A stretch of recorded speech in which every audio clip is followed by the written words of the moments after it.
We're up. We're not up. You can hear. It's not on. Hold on. Try it again. Testing. Okay, great. Well, welcome everyone. Sorry I had to slam that gavel. Voice travelers just trying to get a hold of some attention here, but we're going to start in about 30 seconds. Are we up over there completely? See it? Okay. And welcome everybody to the Town Council meeting. Today is a combined session, May 20th, which should start at 6 p.m. Some members aren't here. We can start. We just need a quorum of 4 people to start a meeting, 4 people to pass a budget. So, and today we're introducing the budget. So you'll have a second swing at the plate of coming here, just for those who are here for the first time. We welcome that. I'm just going to move to the Pledge of Allegiance right now. So please all stand for the Pledge of Allegiance. Pledge allegiance to the flag of the United States of America and to the republic for which it stands, one nation, under God, indivisible, with liberty and justice for all. 5. Sorry. Madam Clerk, roll call. Councilmember Brescher. Here. Councilmember Coyle. Here. Councilmember Dima. Here. Councilmember Kentos. Here. Councilmember Patel. Here. Councilmember Batil. Here. Councilmember Shmuel. Adequate notice? Adequate notice of this meeting as required by the Open Public Meeting Act of 1975 has been provided by the annual notice sent to the Home News Tribune, Star Ledger, Desi Talk on November 17th, 2025, and posted in Main Lobby Municipal Complex on that same date. Thank you, Madam Clerk. Good evening, everyone. For those who are attending for the first time, welcome. You may follow along the agenda provided in the back table. You will have 4 minutes to speak on public comments and on 4 minutes on resolutions and oral petition remarks at that portion of the agenda. If you're watching from TV at home, please visit our edisonnj.gov, click on departments, then council, then select council agenda, so then you can follow along the meeting. If you have any further questions, you can email Joe Coyle at edisonnj.gov. Just for tonight, for those who are here, we are introducing the agenda today. Some people are here for the budget agenda being introduced, and that's great. Understand you will have many swings at the plate in discussion here tonight. It's just an introduction. Going through this actual agenda, we'll have public comments on resolutions. That's not part of the open comment. You'll have to wait a few more minutes for the open public comment, which you'll see. If you want to speak on the resolutions, you can talk on any resolution you want. A lot of them are just bill pays. It's real simple. You'll see them on there. If you need this, let us know. They are on the back table. You can follow along. I do thank you all for coming. Welcome public safety and our members from fire and police. And we have sports and youth leagues here. Important stuff in Edison on our budget. So thank you for coming. We can do the resolution. Okay, clerk, read resolution. Whereas emergency medical services is a valid public service, and the members of emergency medical service teams are ready to provide life-saving care to those in need 24 hours a day, 7 days a week. Whereas access to quality emergency care dramatically improves the survival and recovery rate of those who experience sudden injury, illness, or injury. Emergency medical services fill health care gaps by providing important out-of-hospital care, including preventative medication, follow-up care, and access to telemeds. Whereas the emergency medical service system consists of first responders, emergency medical technicians, paramedics, emergency medical dispatchers, firefighters, police officers, educators, administrators, pre-hospital nurses, emergency nurses, emergency physicians, trained member of the public, and other out-of-hospital medical care providers. And whereas the members of emergency teams, whether the career or volunteer, engage in thousands of hours of specialized training and continuing education to enhance their life-saving skills. And whereas HMH, JFK, EMS, Edison Division of Fire, of Middlesex County, and Edison Emergency Medical Service have shown dedication and execution of these services. And whereas it appropriate to recognize the value and the accomplishments of emergency medical services provided by designating the emergency Medical Service Week now. Now therefore be resolved that the Municipal Council do hereby proclaim the week of May 18th through the 24th as Emergency Medical Services Week. Thank you, Madam Clerk. We do have to open this resolution to the public if anyone make comment.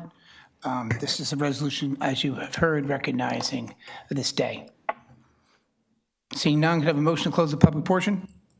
Motion to close. All in favor, say aye. Aye. Could I have a motion to adopt? Motion to adopt. Second? Second. Any council comments? Council President? Yes. I just want to say that tonight we proudly recognize our EMS for their unwavering dedication, compassion, and service to our community. Their commitment to helping others in moments of need does not go unnoticed, and we are grateful for the care, professionalism, and sacrifices that they make each and every day, and thank you for everything that you do. Sure.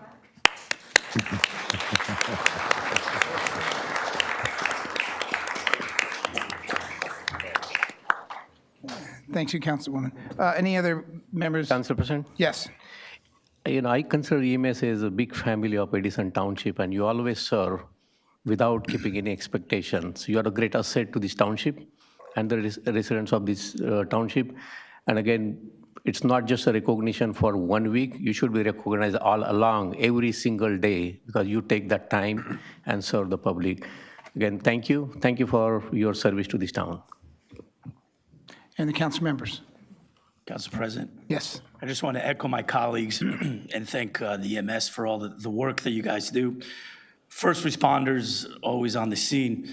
And if you look around this room, look at the support that you have of all the people that came out to recognize you. So thank you very much for everything you do for our community and for Edison Township. Thank you, Councilman. Any other council members? Council President, Yes, sir. we sit up here and I guess, and we make speeches. But the truth of the matter is, until one of us puts a call out, we really don't appreciate what that means. Like I can tell you myself, there are services, our emergency services that I've used. And when you're at that point in your life, you do really appreciate it.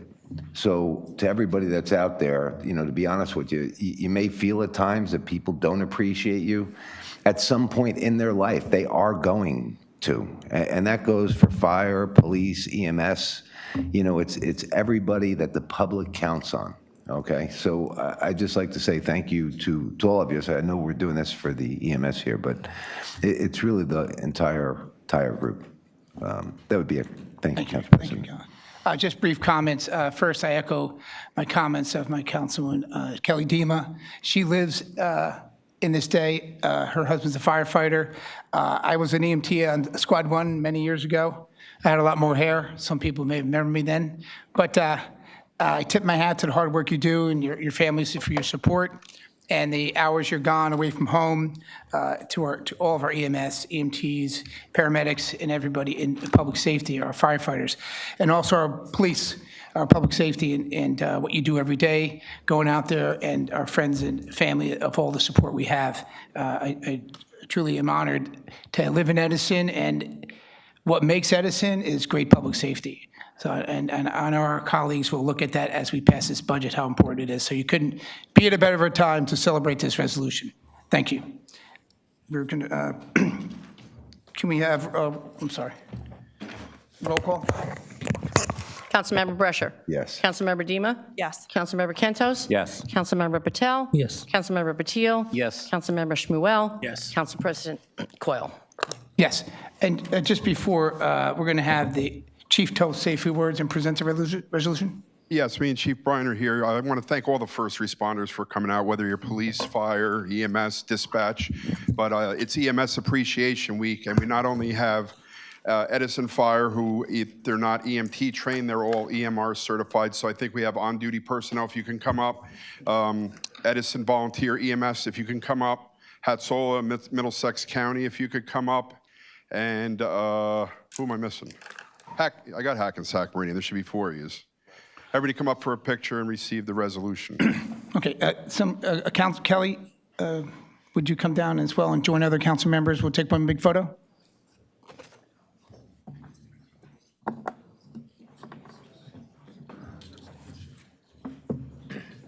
Yeah, we'll figure it out. Thanks.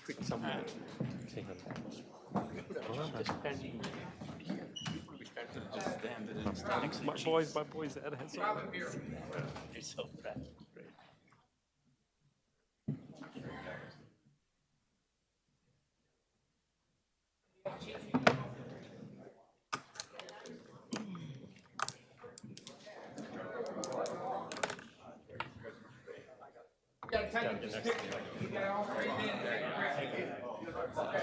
crouch a little bit. Good, we're good? You saying a few words? Well, I was gonna, but this is American Idol, yes, okay. All right, the fire chief, I just want to echo his comments on everybody. Handed me the microphone, but I couldn't have said it any better than the council members and the fire chief. Want to thank everybody for everything that they do, the selfless job that they perform, and the vital job that they all perform. So thank you all. Wait for a photo, we're just gonna. If you want to take a photo, do it now. Okay, open 30 seconds. Everybody's excited to have this photo. Hold on, let me clean my camera. All right, 1, 2. All right, I took a bunch. Thank you very much. Thank you. Thanks, Kelly. You want to say anything? No? You guys are good? We're good? All right. You want to say something? Yeah, you Go can, ahead. sure can. Sorry. We're on here? We're on. Hi, good evening, everybody. My name is Rocco. I am the operations manager at JFK EMS. On behalf of Hackensack Meridian Health and JFK Emergency Medical Services, just want to thank you, Township Committee, for recognizing our dedicated team. It's an honor to care for your community for the past 13 years, and we're sincerely appreciative of the partnership. Thank you so much, and happy EMS Week.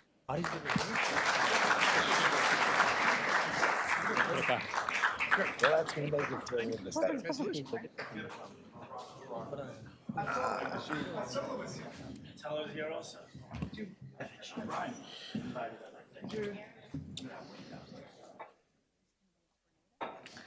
Looks that way. Okay, great.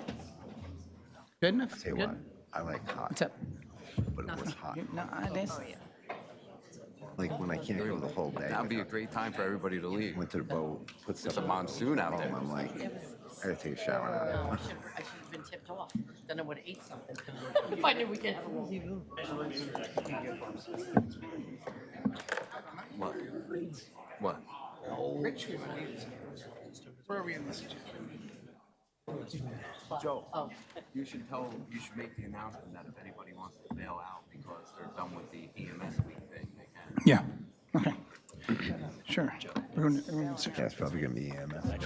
no problem, I thought so you too. did? It is 4. We're on 6? Oh, what, these? I was missing the statue. Just remember. Well, you know why? Okay, we're moving back on the agenda. First, I just want to share with you, right now, we're going through the work session of the agenda, so there won't be any votes. This is an opportunity for members of the council to question the administration. Some questions have been answered already. Rich sends some questions, Asaf sends questions out, Ajay Patil sends them out, Kelly. And so you may not hear a lot of questions, but we're going through it. We're not voting right now. Then we'll switch to the actual meeting. So moving forward to 6, proposed ordinance. Any questions or comments? 02-802-026. Hearing none. Moving to the next ordinance, 02-81-2026. Ordinance to exceed the municipal budget appropriations limit to be established in the cap bank. Any questions or comments? Seeing none, moving forward, we're adding this to the agenda. Members of the council should have received this. This ordinance 02282-20, 2026, an ordinance to authorize the Township of Edison to lease the premises located at 922 Amboy Avenue in Edison for the municipal government purposes and authorize execution of a lease agreement associated therewith. Any questions or comments? Council President, just a question through Council President to Sonia. Is this the year-over-year? Is the same location that we are renewing the lease, or it's a different location? Yes, it's the same location. Perfect, thank you. Moving forward to 7, Administrative Agenda, any comments on A, B, C, D, E, or F? Well, Council President? Yes. Yes. I guess we have a municipal budget, right? And I assume that's probably why everybody's here. I have a question for everybody when they get up to speak, and it involves a timeline, right? So just timeline. I sat down with the administration, I guess, a couple weeks ago. We were talking about something between like a 3 and maybe a 7 or an 8, okay? Since then, they've produced this budget. I seen it on the agenda, but I didn't have the actual budget itself. Okay, that I picked up on Tuesday. I sat with the business administrator briefly. I then did not go to the Taste of the State with some of my other colleagues that were there eating. But I looked at the budget because I understood it was important, right? I got back to the business administrator, I believe it was maybe this morning or late last night, and she called me for some clarifications. So this whole thing here it's a process, right? But what was alarming to me was I was sent a letter that the police union put out and that the sports leagues put out that, like, we're not going to fund things. And what I'm mesmerized by is how everybody in this room knew that we weren't going to approve something that I didn't even get to look at yet. I don't even know what's in that budget. So I'm going to look for those answers because I'd like to get to the bottom of that, right? But then to explain a little bit, in just briefly looking at the budget, to me it looked like we were cutting 911, right? And I didn't get to ask the administration and get to the bottom of what that cut is or why. But if that's 2 seconds that, you know, it takes an additional 2 seconds, is that a life that we lose of one of our residents? So that's a concern of mine. In looking through the budget itself, there were a lot of other questions, right? I noticed in our police budget, we had $25,000 for travel, but there was no travel allowance for the last few years. So honest question would be, do we really need to spend $25,000 on travel? Now, typically, the BA would sit down with us with these questions and the CFO, or Ken, and he would say, hey, Councilman, we had this in this line item for the last 4 years. We just switched that. And that could be okay, right? That's not a problem. Then I looked at, like, the police budget, and the police budget is increasing, whatever it is, 1.8 million, yet they were fully staffed last year, and they had everybody, but they didn't even spend that money. So why would we increase that almost $2 million this year when we do have a problem? But then that goes on to other departments. Like, I looked at fire, right? And I'd want to sit down and talk to our chief about fire. Because when I looked at fire's increase is like $75,000. Well, that wouldn't even cover the raises that normally happen. So does that mean we're going to be letting go fire people, or we're not going to be hiring them? I don't know, right? We don't have those answers, okay?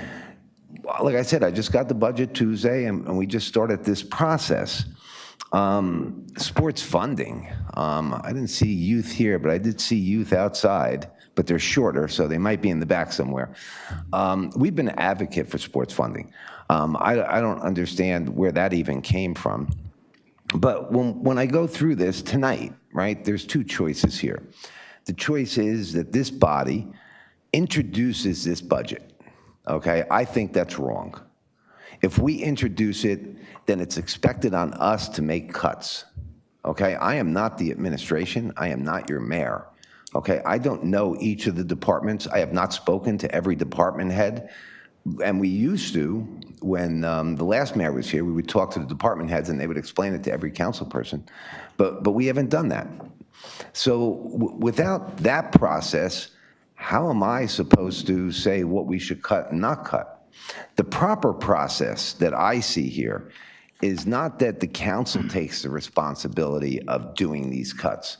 I'm proposing that we table this tonight, okay? And tabling it enacts the same process, except the council and the administration work on this together, and we come up with what a budget really is. Like I said, I do know, I have heard, right, that we had 150 cars that people were taking home outside of Edison. So we were paying for the Easy Pass and we were paying for the gasoline. Anybody here, you do 150 cars, $150 a week in gas, you add Easy Pass to it, we're at almost $1 million. Did we cut that out of the budget? Because I'll be honest with you, I think that should be cut out of the budget. But I don't know where that is in the budget, right? There's no Easy Pass line item in my budget, and there's just one whole lump sum for fuel. But that's what your council is supposed to do, is to go through all these items. I don't believe we have one council person here that thinks it's a good idea to cut sports funding, police, or fire. In fact, I don't know how many fire or policemen we have that have been here for, let's say, 5 years. But the previous mayor and me were not on the same page, right, as people knew us. But he needed a vote to fully fund police and fire. I agreed to it was a 5% increase. I voted for a 5% increase under the condition that we fully staff police and fire. And that mayor upheld his end of the bargain, and I did mine, and I voted for that budget. And we had that swearing in, and we promoted everybody that was at the Pines out in the parking lot. I think it was during COVID, maybe even. So to think that this body is going down that direction, I think everybody here has been lied to, right? And if that's your union or if that's your sports league or whoever that is, I want to hear from those people. I want to hear them come up here and tell me where they heard that we were going to, I think the police one said something like we were going to reduce staff or something of that type of thing. That's never been said. And I'm about as honest as it comes. When I got here, we had 3 captains, right? 3 captains we had. Right now we have 7. A captain costs us $400,000 a year, right? If we had the same 3 captains we always had, right now we'd have $1.6 million that you could give to seniors and sports funding. Or we could hire more guys for the road, which I've always been an advocate for, right? More presence on the road to me is important. So I don't hide, what I'm doing or what I'm saying. But to see everybody here tonight, when we didn't have the budget, we haven't gotten the answers. This tells me that this is some kind of political thing being done. And to play politics with first responders and with children is wrong. Okay, that's plain wrong. So I'm going to propose that we table these and we work as a council body with the administration, to come up with a budget that works for not only just the employees, but the residents of the town. We want our residents, to be secure. So I'd like to put that motion up, Council President, before, we do this, because I think we can do this as a body and really work through this. That would be it, Council President. Council, just at this time, I'm going to lean to, I'm not agreeing with tabling the introduction of a budget for timelines and other purposes. I am going to listen to our colleagues here who know the importance of public safety and moving a budget forward. But I first want to lead to our BA to answer some things you may have commented on, and thank you for your time, Councilman Brescher. I just wanted to clarify, as far as the timeline, the administration prepared the budget back in March. As you know, Council President, we've been talking since March. Since the end of March, we've met with several council members, including a couple, if not a few, Finance Committee meetings. We met with Mr. Brescher and Vice Council President Kentos on April 22nd. So we presented them the budget. Perhaps he's referring to the documentation, but we did provide that last week. I believe he's referring again to the paper copies, but we have been presenting the budget and all of the backup to all council members. I also answered Councilman Brescher's questions. He may not have time. I just sent it back to you. If you have any further questions, I'm glad to answer. But we've been talking extensively in the last month about this budget, and we feel as an administration that it's a fiscally responsible budget. Thank you. Council President, I just Would you, like, I don't no, mind, would just you just clarity. yield your time to any other member just No, for? it's just clarity on the statement. So I did meet with the BA, with Council Vice President. I'd like to hear from Council Vice President if he asked for the documentation and if he received it that day, because this was a month ago. This is not a back and forth. Because with our it's members. made like we received it. I did not receive it. He did not receive it. He requested it, and they said he would get it the Friday before the presentation. That's what was stated to him. It wasn't that we've gotten it, so we haven't gotten it. We talked about a general number. As a council body, the general number is irrelevant. It's about all these departments and all these line items. That's what our job is, not a general number. So, without the documentation and having it, we couldn't even go through it until this week. It's not like we've been able to do this for months. That's not true. That would be it. Any other council members want to make comment? You do not Council have to President. answer questions. So are we talking now or about the budget? I mean, if you want to make comment on, we're in the work session opportunities? now. If you want to make comments on the budget, On the budget? you're welcome to. Yes. Yeah, so like Councilman Brescher said, there was a meeting, BA is correct in that, in April. And myself, Councilwoman Dima, and Council President Caldwell in that meeting. And, because we can't have 4 people meet. And then there was a very preliminary overview, and it's great. Thank you so much for all that information. I collected my binder on Monday, right? So there was an email last week. I collected my binder on Monday. I have been in Board of Ed member before, in Finance Committee over there. I've been a board president before. And I have spent 2-3 months to look at the Board of Ed budget when I was in Board of Ed. Those days, it was a 0% days, and because there was a lot of state aid coming. But even though every single year, I spent 2-3 months, went to each and every line item and look at it. So now, since I got my binder, I intend to spend time and look at it, because voting on the budget and the financial responsibility, fiscal, stability is one of our biggest role. It's important that we look at everything and then we make decisions, right? I myself am requesting proper time. So I saw an email from you, Sonia, today that we have 30 days. Now let me ask you, an attorney, a question. Is that hard 30 days or it doesn't matter? It's from today. If we adopt the budget, if we introduce the budget today, do we have to adopt it within 30 days, or it's customary? So typically speaking, once you introduce, you No, can't- let's say we introduce it today. No, let me answer. Yes, Typically, when you introduce, you can't vote on it less than 30 days. So you can't vote on it, but you can vote after 30 days. yes. Okay. Okay, so that's very helpful to know. So that gives us some time to address everything that is in the budget. Now, my second question is, if we change the budget, if we change any item, do we have to reintroduce it? Okay, so then the 30-day clock starts from that point, or doesn't matter? So let's say we introduce the budget today, and we have to change something. So we reintroduce in the council, and then we vote in the following council meeting? How does the process work? Could you repeat your question? I didn't follow necessarily your timeline. So let's say we introduce the budget today, right? This budget. Let's say we come up with changes and we have to reintroduce the budget, Right. right? The 30-day clock starts from the reintroduction. It's not a clock. You just can't introduce it less than 30 days. Okay. Adopt it, rather. Adoption, for the adoption, sorry. Yeah. So let's say we reintroduce it somewhere in June with a different number. So then we have to vote in July? Whatever it is, 30 days apart. You have to have that much apart from when you introduce a budget. Even for the reintroduction? Correct. Okay, that makes sense. That answers my questions.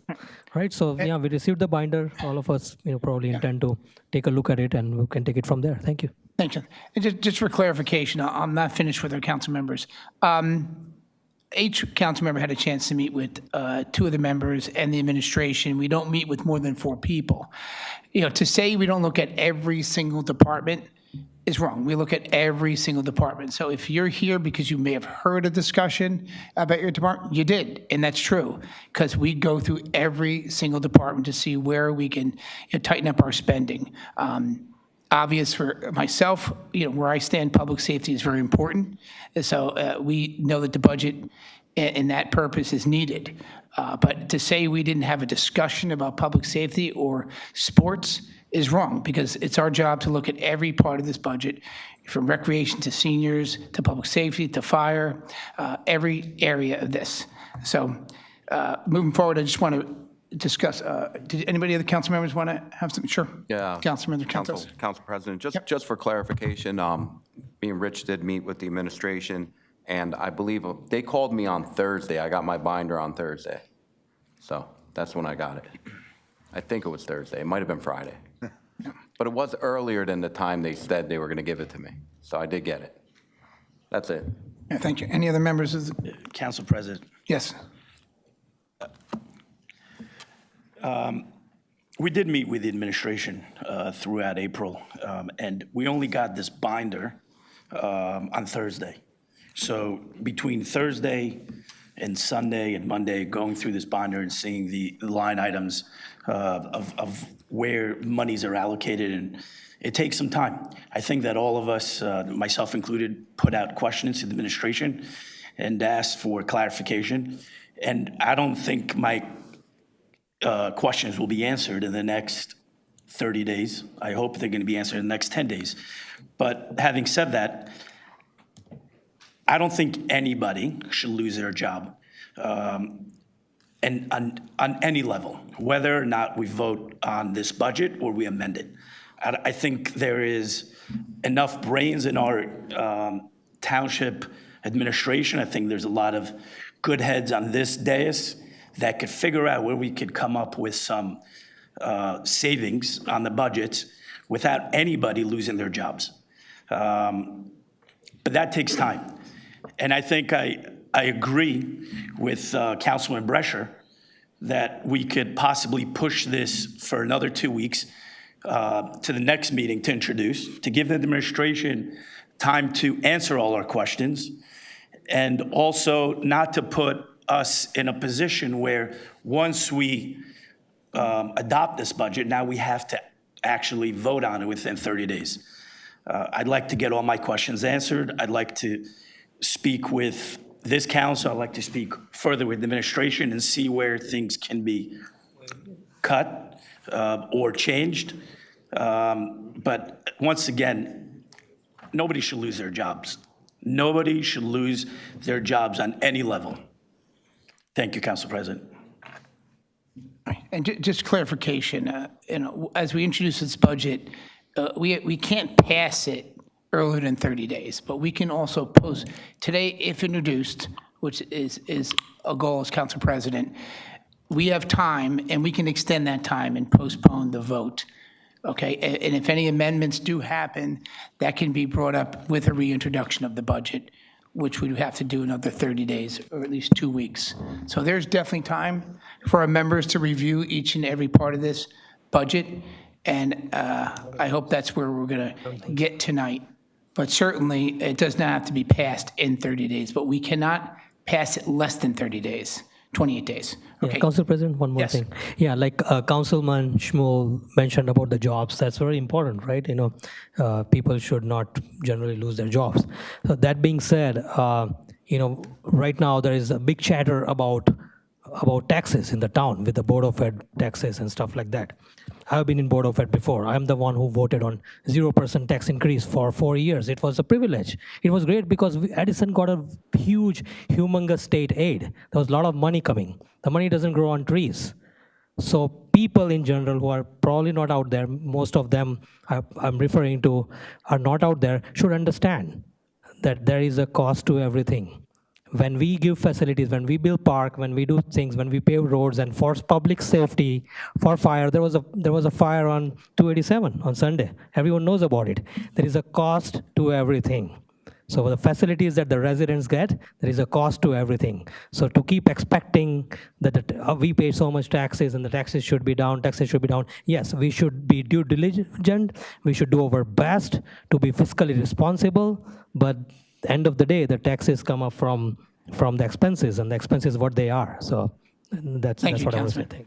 So, did you want to chime in one more time? Sure, I just wanted to make sure that between two sets of questions I did receive, Councilman Shmuel and Councilman Brescher, which we answered this afternoon. I know you need some time to look through, but they were fully answered. And Councilman Shmuel's point, our budget that we presented to the council, which now it is yours to do what you need to do, no services were affected by what the administration presented, including personnel, anything, youth sports, senior services, nothing was affected. So just want to clarify that there were questions related to that, and we answered them completely. And now if there are more clarifications, we're glad to answer those. Okay. Yeah, and I want to thank my council colleagues for taking the time to write questions to the administration. I have looked at those questions, and each member has done a spectacular job in asking some detailed questions. Very impressed. Moving forward, any other questions or comments on A, B, C, D, E, and F? Hearing none, we're going to move on to 8. Review of the minutes, combined meeting, May 6th, 2026. Any questions or comments? Hearing none, moving to each department. Any questions or comments from the business administrator, A and B? Moving to number 10, from the Department of Finance, A, B, C, D, E. Any questions or comments? From the Department of Planning and Engineering, A, B, C, D, E, and F. Any questions or comments from council members? Hearing none, from the Department of Public Works, 12, A, B, C, and D. Any questions or comments?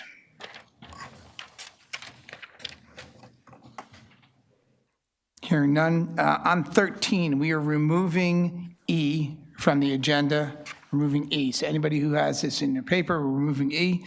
To my council colleagues, any questions or comments on A, B, C, and D?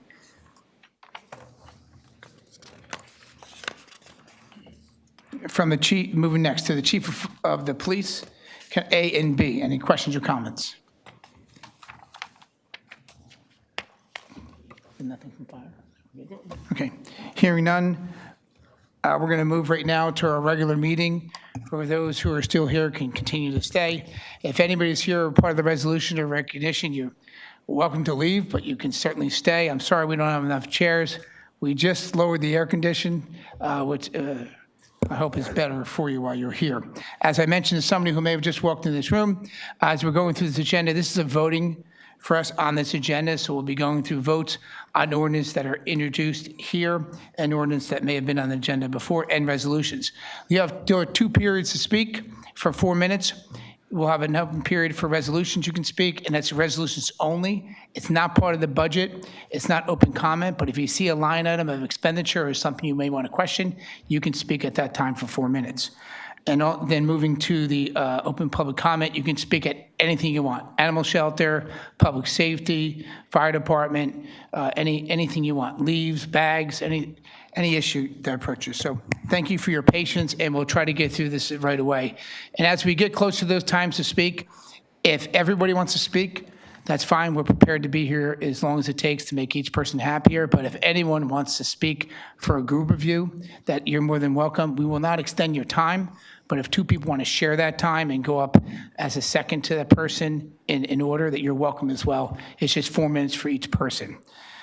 We'd welcome as many to speak as needed, but we also appreciate consolidating comments if it's all possible as a courtesy to those who are waiting to speak. Okay, moving forward for new business on 15, proposed ordinance for public hearing. Clerk, read ordinance.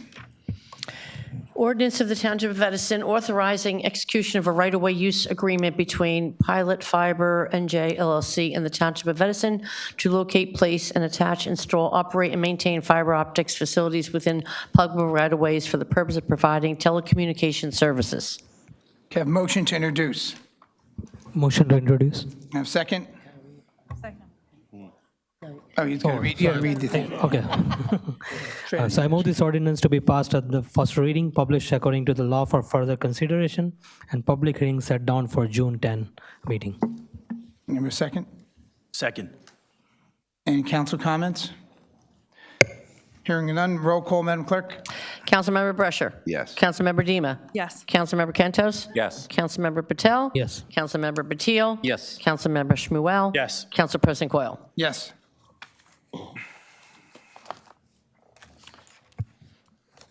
Clerk, read ordinance. An ordinance to exceed the municipal budget appropriations limits and to establish a cap bank.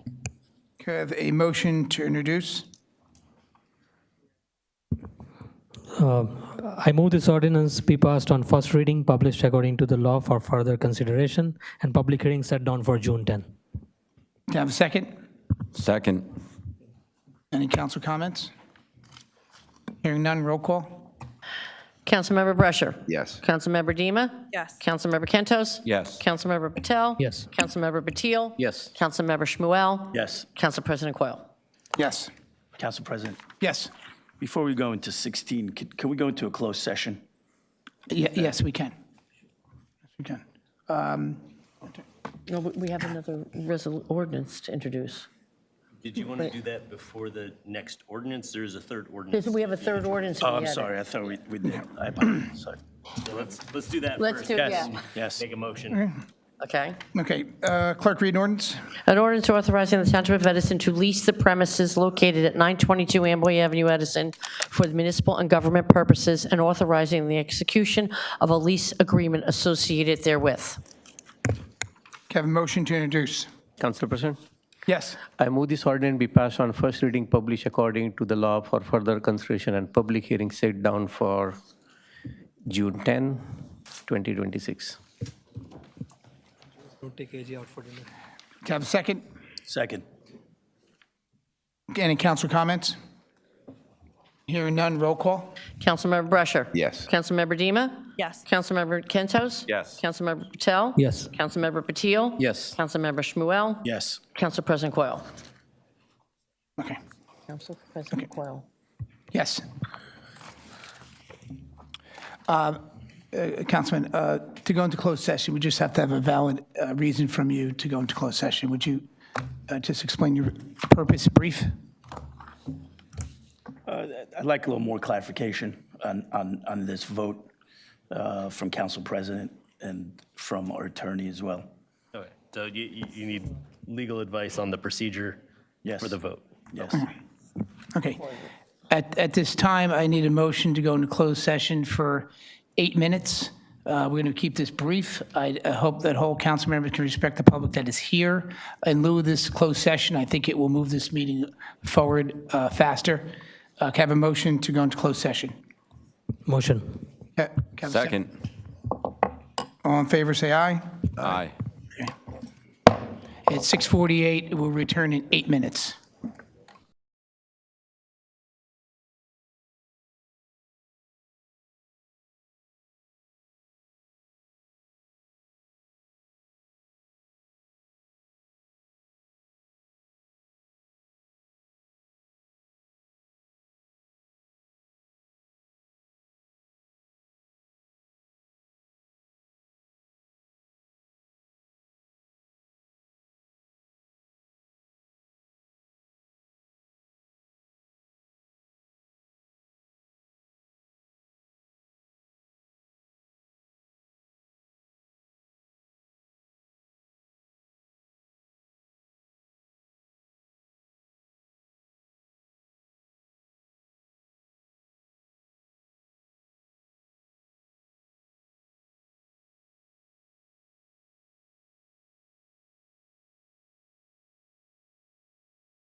So no, but I'll ask him to return. Okay. Could I have all members of the council please return to the dais, please?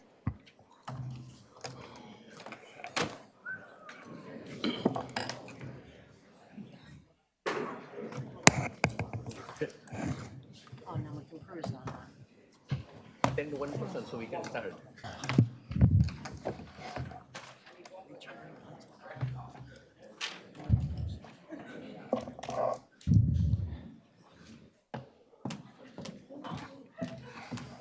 I want to thank you for your patience. In a second, we'll have a motion to reconvene. There were some necessary questions that will, I believe, keep most of you happy, and I think we came to a fundamental agreement to make sure that we can move this budget forward. Okay. Let me just hold on real quick. This meeting is called back to order from at 7:02, and can I have a motion to reconvene? Motion to reconvene. Have a second? Second. All in favor, say aye. Aye. Okay. We're at 16 is the introduction of the budget. And I have a motion to introduce the budget. This is also going to be set down for a public hearing of July 22nd. So we can have a motion from a council member to introduce the budget. Council President, Yes. motion to introduce. Yeah, the paperwork there. Oh, I'm sorry. I move this ordinance be passed. Resolution. Oh, Say, I move this resolution to be passed. I move this resolution be passed on first reading, published according to the law for further consideration, and public hearing set down for July 22nd 7 p.m. at 7 p.m. Why is it 7 p.m.? Is it a combined meeting? No, it's not a combined. We have a meeting on Monday and, okay. Can I have a second, please? Second.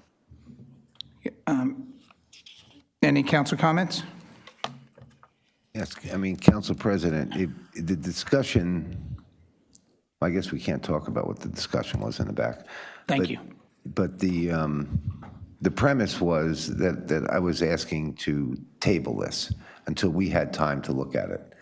And then hopefully in 2 weeks, we would have enough information back from the administration where we could determine what, if anything, needed to be done. Maybe we felt that certain things needed to be increased. Like I mentioned, our 911 operators and our building and grounds and our fire department. But the consensus, I guess, that we were talking about was if we introduce it, we technically don't have to pass this until maybe August, which still gives us time to find out what we're actually doing with the budget. So I guess whether we table it tonight or we don't, I'm gathering it's the same outcome. I just preferred that we went back to the administration, we work with the administration collaboratively, as opposed to it being the council, because at the council body now, we just need 4 people, and we could add things to the budget or remove things from the budget, line items, whatever that would be. And I believe that's the correct procedure once we move forward and we adopt that. That's correct? That's correct. Right, so that's why I was looking to table it, because I was looking for a collaborative type thing, not something where your council is the one making cuts or adding things when we don't really know what's going on in your departments, to be quite honest with you. And that's really what the discussion was. Yeah. But if I'm correcting you, to be clear, the mayor puts forward a budget to the council. The mayor is our administrator. We do not get involved in department personnel, administrating. We pretty much control the purse. So it's our budget now. We can move it around any way we choose. It's our budget. We can move line items. We can change departments. This is our budget. So by introducing it today and giving a longer date for a hearing will give us the same order of what you wanted. The only thing different would be is that we're not giving it back to the mayor to say, give another one look. As a courtesy, I think members of the council will ask for his intake when we are making some moves, but we don't have to. We can make cuts at any direction we choose, and it's our budget. So that is, any other questions? That was it. It was just a point of clarity. Good. And I don't think it matters too much either way. Just one way was collaborative, and one way seems like authoritative, and I didn't want to go down the authoritative route. That's all. I think most members of the council are collaborative to see what can be done, if anything, which is always challenging. But point to the questions from council members who wanted more time. This is given us 63 days. So if there's anybody who wants to lobby or discuss or have a meeting with someone or note that they can come back here, you can come back here on July 22nd, just so you know, to have more discussion. I'm going to move to any other council comments? Council President, just a quick question. We do have a finance committee. Would you mind putting some timeline if the finance committee can meet administration and look further where the changes can be made? We have set down a finance meeting. Sonia, do you have the date? Is it June 1st, I think? It's sometime around like May 20th or June 1st. Yeah, I think it's June but 1st. We already set down, June 1st, we set down a meeting. At that point, I wanted meetings to be faster, but now that we have plenty of time, we'll fit in probably a few meetings between then and the 63 days. Any other council members? Just clarifying that you have a meeting in June. Hopefully, you'll be able to get back to the rest of the council in terms of what the outcome of that meeting is. Absolutely. Okay, thank you. Absolutely. And in between that time, you can have individual discussions on your own as well, and you know that we'll share the finance meeting with you. Thank you. Any other members of the council have any comments on the introduction? Yes, Council President. Yes. So Sonia, I saw your email about the 30 days. You clarified that too. There is a chance I may just not come up with any questions. It could happen. I don't know what I intend to do, but I do intend to look at the binder. But there is a chance I may have questions, right? So sometimes I will need to meet and talk over emails to have a clear communication. So I'm just giving you a heads up, because now we have until July 22nd. So if I do come up with questions, I would prefer to meet with you and Ken and go over that. Okay. Great. Thank you. Fantastic. Any of the council members that have any questions on the introduction? Council President, just to Yes. clarify, this proposed budget we're introducing tonight, it keeps the town status quo, everything, no layoffs, all that kind of stuff, the rumors that are going around. So introducing this keeps the town moving the way it is. Yeah, Councilmember Dima, great question. This budget has been sought through our finance committee and every individual council member. Our finance committee definitely had questions on it. Obviously, it's a 4.4 increase. Overall, I think that we understand, this entire budget itself, as it is at 4.4, gives every job in Edison to be guaranteed in place as it was yesterday. Every person in rank stays in the order, and every department, there are no changes. It also funds the water and sewer department, recreation. It funds senior programs, recreation programs. Now, we do have we have questions that will be about recreation and how we handled outside recreation. So that will be questions on people who are here tonight on that. But as far as personnel, for those who are here tonight, there will be no changes if this budget is passed at 4.4 as introduced for personnel. And if we were to make changes, it's my suggestion that we look at other ways to trim this budget, certainly not public safety or personnel. And I hope my colleagues share the same thing, and I'm confident that they will. Does that answer your question? Any other questions or comments from members of the council? Okay, Madam Clerk, roll call. Councilmember Brusher. Yes. Councilmember Dima. Yes. Councilmember Kentos. Yes. Councilmember Patel. Yes. Councilmember Patil. Yes to introduce. Councilmember Shmuel. Yes. Council President Coyle. Yes. Okay. You don't have to clap. But we're happy to get introduced. So now we have introducing the 2045, 2026. Can I have a motion to introduce Sanitation budget. sanitation budget? Council Have a President. motion, yes, yes. It's also the same date. Yes. Same date, Councilman. I moved this resolution to be passed on first reading, published according to law. For further consideration, public hearing sat down for July 22nd at 7 PM. Seconded. Any council comments? Hearing none, Madam Clerk, roll call. Councilmember Brusher.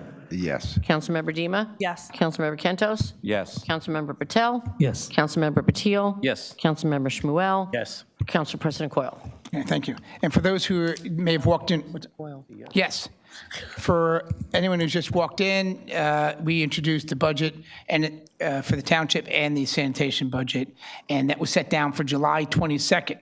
So if anybody's here, you're more than welcome to stay, but to note, if you do decide to leave, you have another round to come back for the full public hearing on July 22nd. I'm sorry it's not earlier. We made that measure together that some members wanted more time to just look through it. Okay, so moving forward, we have the approval of the minutes, okay, for the combined meeting of May 6th. Can I have a motion to approve? Motion to approve? Can I have a second? Second. All in favor, say aye. Aye. Okay. Now, this is a part we're going to have public comments on the resolutions only.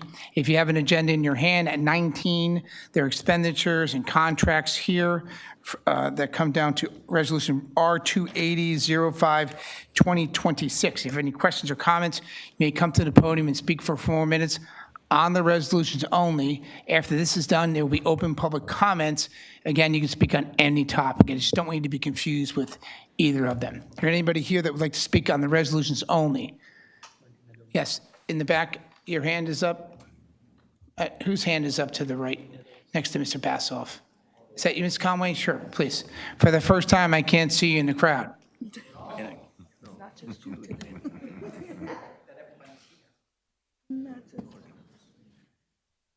Elizabeth Conway, 20 Netherwood Circle. I have a question on Resolution 250 and Resolution 251. Yeah, thank you. Okay. I have a question on Resolution 250 and Resolution 251, which is authorizing temporary emergency appropriations for the 2026 municipal budget. Are we given a dollar figure for that is my first question for both resolutions. And the second thing now I'm asking, will we have to come back in June and do it again and again in July, the first month meeting in July, for more temporary appropriations? And now it looks like we're going to be going 7 months into the budget of 2026 and spending when something after August 1st, basically, if it came up, we've spent quite a bit of the money to begin with without even looking forward. So that's my question about the appropriations. How much, and will this be a monthly thing until we get a final budget? And one more thing, I still have 2 minutes. Will we ever see the mayor or somebody from the administration that will actually show us a budget? And we've got the 2 TVs that can show us the appropriations for each department and where it is from last year to this year. Has it gone up? Is it stable? What did we add? What did we take away? It was done a few years ago, but I haven't seen it lately. And I think the public would truly appreciate something like that happening so that we're aware of our spending. Is it back there? Okay. Thank you. Did you want an answer to your question? That would be nice, yes. Okay. And I do appreciate you coming every time. I think the question you're asking is the same question last meeting and the meeting before and the meeting before and the meeting before that. Well, mostly. And I'm both. fine with the question. I just want to remind you again, repeat the same thing. During the Lanky administration and prior to this, we had emergency appropriations that happened all the time. And I You've done them, complained then. and I'm sure you've done them on the Board of Ed. So, and I do appreciate you being here, and I'll give you the same answer. This is in the back in the book. The exact amount is on here. We can't fund the town without these emergency appropriations. And it's in the back. If you don't have it, I'll provide you a copy, but it's in the book in the back. Couldn't get near it. Okay, well, if people move out of the way, you can get to the book. I know a few people that'll move some people out of the way for you. But it's also online as well, and I can provide you how to get there through the clerk if you're having difficulty online finding that. And as far as the mayor, I'm not a supporter of having the mayor, needing the mayor here to go over the budget. I've seen that same presentation for 10 years on the council. I think Ajay and I have seen the same presentation for 10 years. We have the budget available for you online to look at it. At this time, I'm not requesting him to come here and do a slideshow presentation, but I do appreciate your request. Thank you. Council President? Yes. On the emergency temporary appropriations, it is required. If we don't do it, then we would have to furlough employees. So Okay. otherwise, that would be the cause and effect. Understood. Thank you. Any other members of the public that would like to speak? Mr. Tar?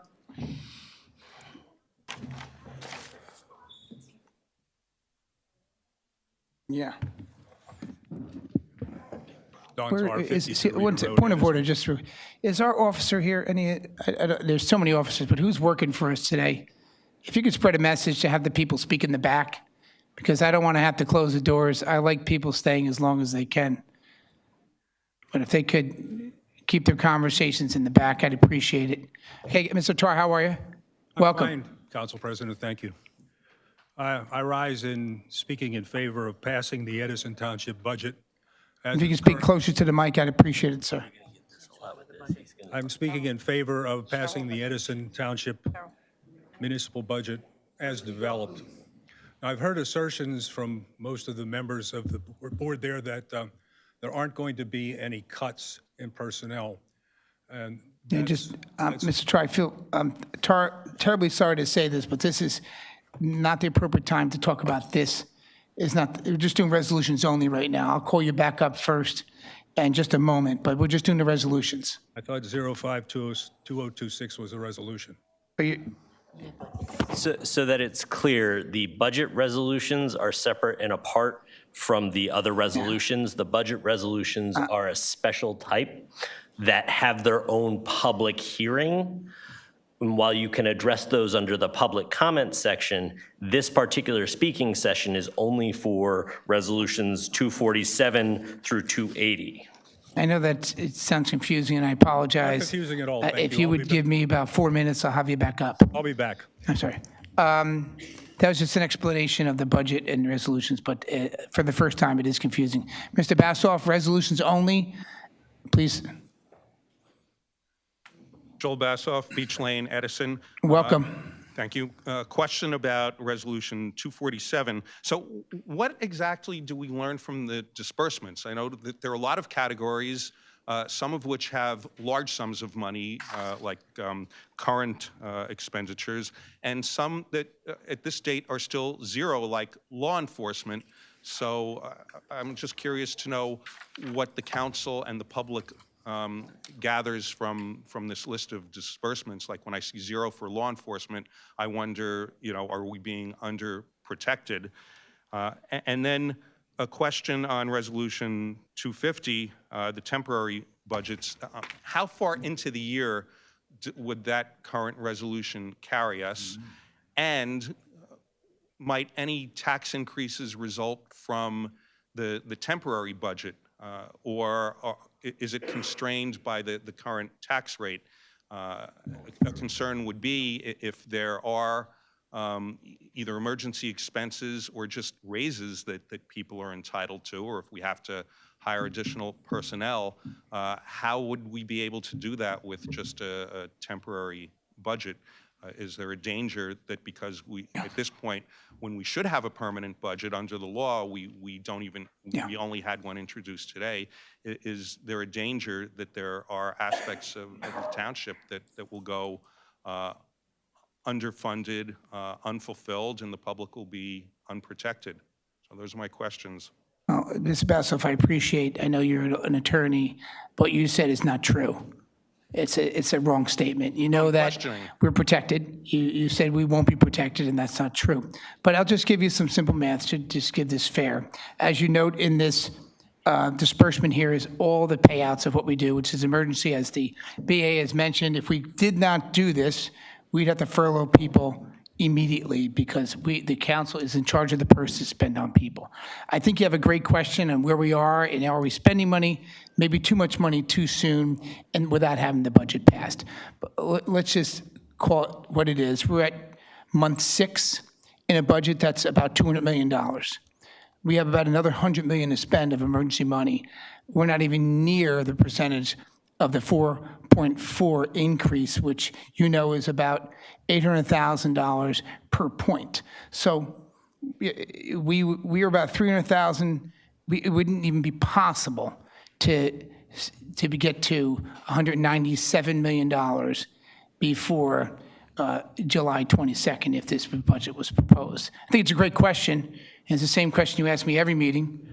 It's the same answer I always give you, which I think it's important. We do pass the budget earlier, but as I mentioned in the past, this administration has done a great job passing the budget. It's been the earliest budget.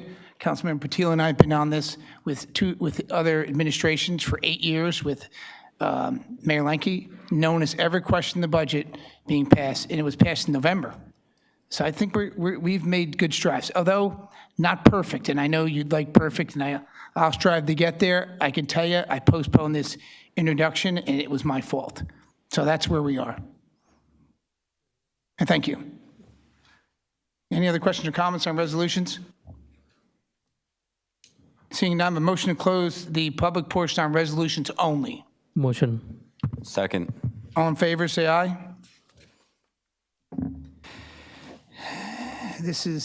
We're at a point, you want this back? And make sure. Thank you.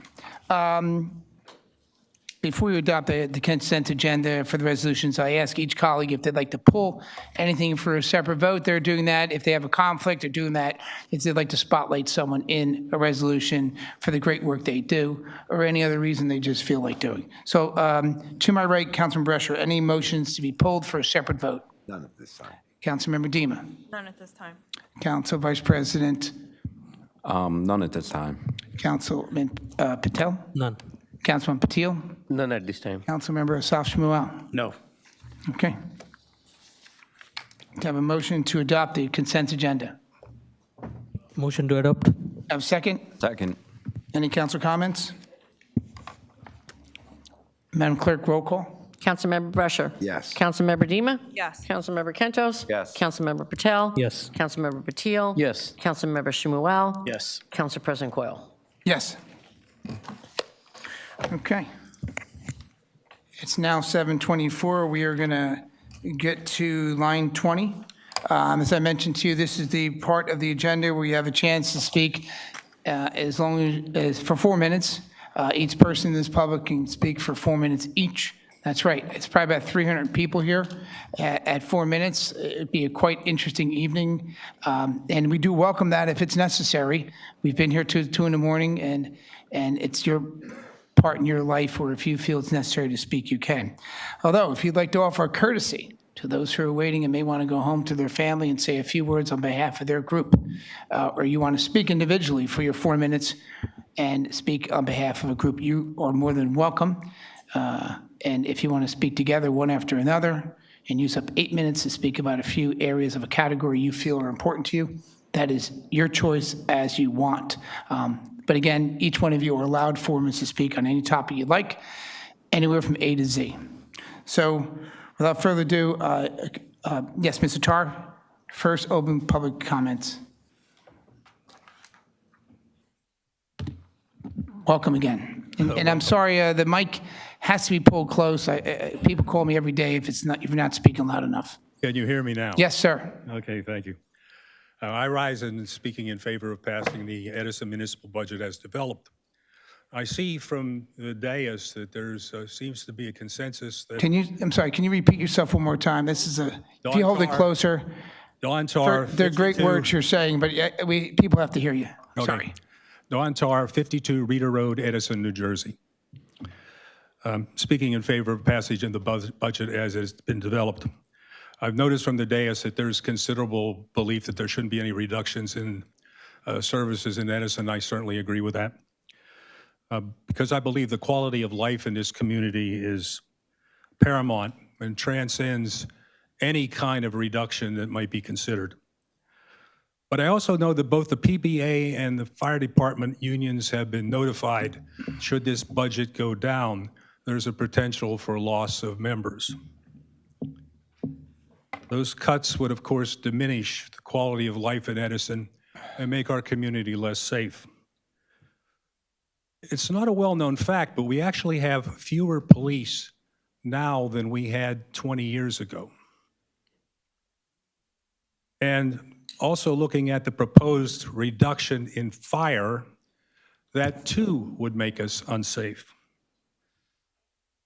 All of these budgetary considerations will be placed before you, and you will have the opportunity to make cuts. But I assert that those are two areas that should not be cut under any circumstances.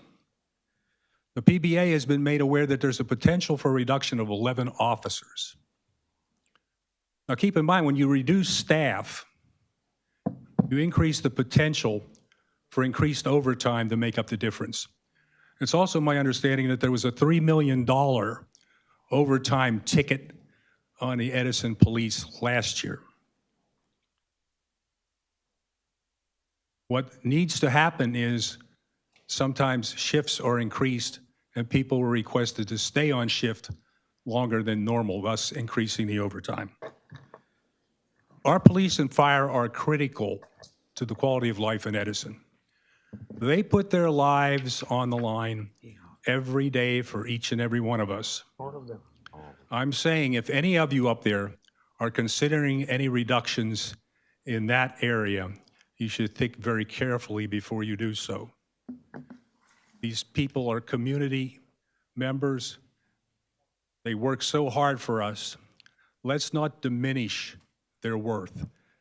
Stand behind them, pass the budget as it is written, show them that you care as much for them as they do for you. Thank you.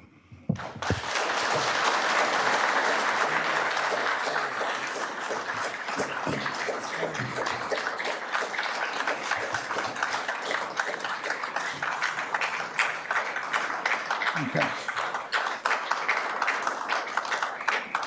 Okay. Thank you for the round of applause. I may have to shorten some of those so we get through the night, but I definitely will welcome the longest first one. Thank you for being here tonight. Gentleman in fact from EMS.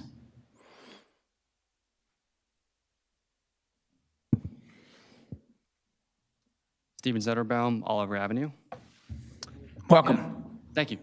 I'm here on behalf of Edison EMS, the Volunteer First Aid Squad. And first, just want to thank everyone again for the resolution that recognized National EMS Week.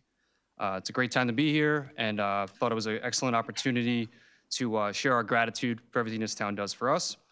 And we just want to say that we're very proud to work with our partners over at JFK EMS to keep the community safe and work together. We really want to especially thank Mayor Joshi, who's continually been very supportive of our mission.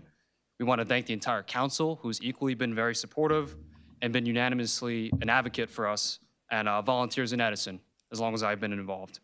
Without the support of our mayor and the council, quite frankly, Edison EMS wouldn't be able to support its mission, which is to provide free, no-charge, quality EMS services. So a little bit about us, for those who may not know about the Volunteer First Aid Squad. We have our roots back to 1935, when it was the Raritan Township Safety Council. We're comprised of dedicated Edison EMS volunteers who were looking to help others. This then grew into 3 different organizations, which supported all of Edison. North Edison, South Edison, Clara Barton, all of it.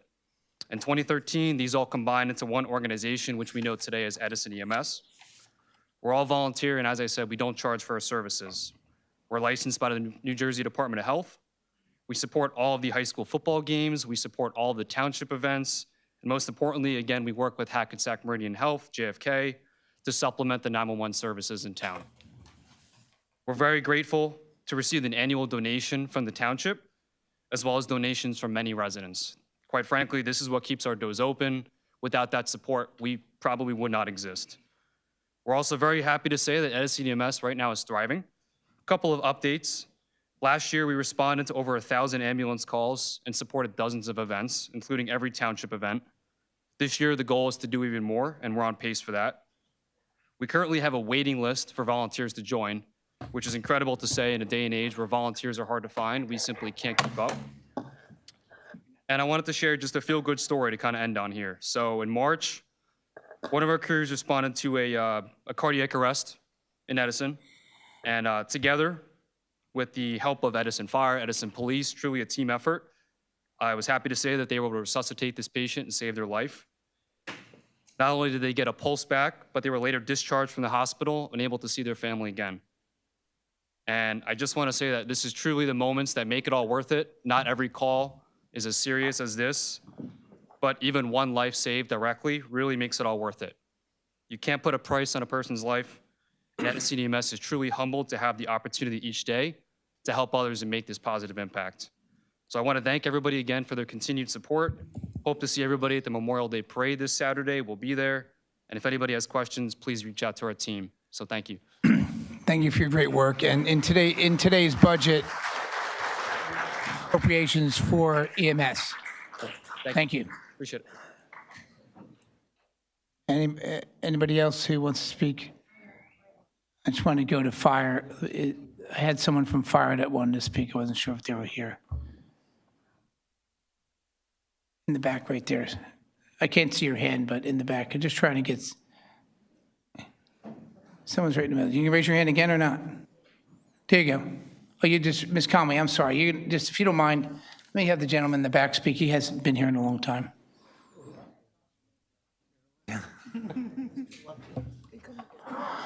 I haven't seen him in a while. Yeah.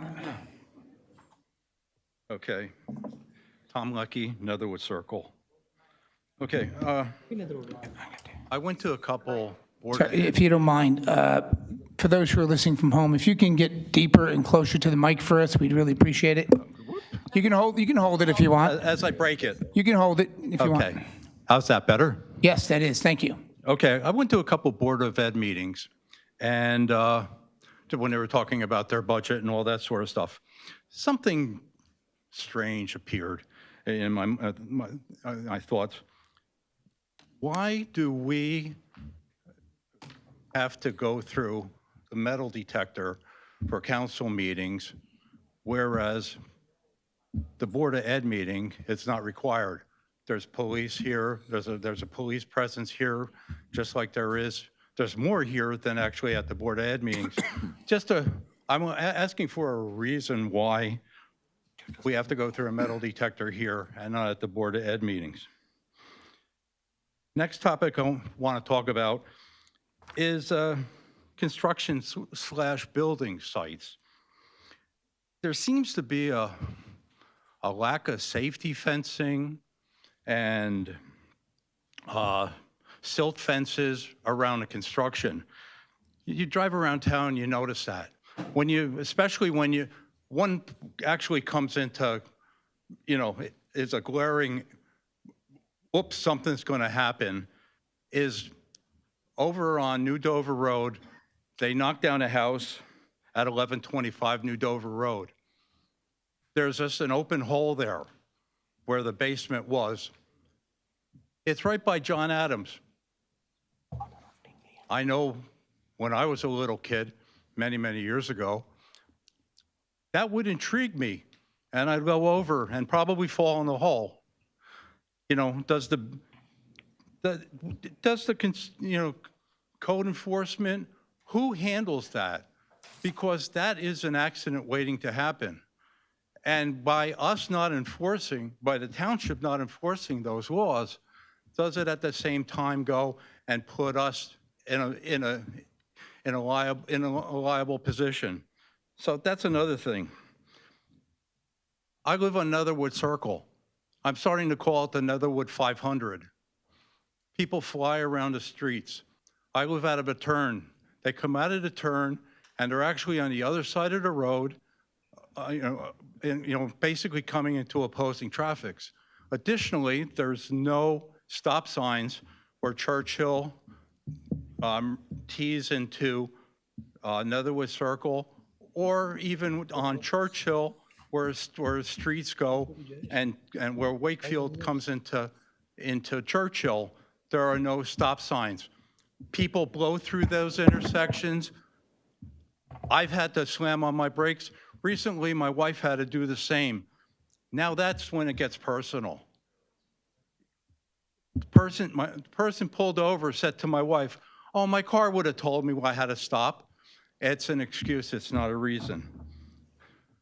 Lastly, I brought this up before, cricket playing at John Adams. This past Saturday, there were men playing early in the morning.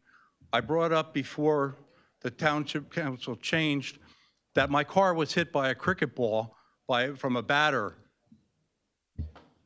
They're not supposed to be playing there. I hope that the law would be enforced. Later on late morning, there was a bunch of little kids playing, which is what it's supposed to be for. It's supposed to be for the school. It's supposed to be children, not a bunch of guys looking to find an open piece of property and then go and play.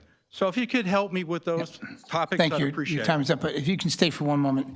What day was the cricket incident? Saturday morning. Saturday? Okay, and do you have another address besides 1125 New Dover Road for a construction issue? Drive the streets, drive down Okay. Stephenville I know, Parkway, but drive okay. down Plainfield Road. Thank you. I'll use 1125, and I think thank you very much. Well, I can call the next speaker, sir? Because I saw it. they still have the mailbox up. I'm sorry, but your time is up, sir. I apologize. Pardon me? Your time is up. I apologize. Okay. But thank you. I'm going to investigate that. Just to the business administrator, if we can have someone from zoning, if request to look at 1125 Nova Road, and while they're in that area, if the zoning can go through and look at any other sites that are there. The chief is here. I may just speak in lieu of him. If he needs to speak up, he can. Any member of the council can request the police department to look in an area that is having speed issues or some crime. So we will make a request to have Neverwood Circle looked at and Churchill. Okay. Chief, did you want to respond? Sure, Council President, thank you.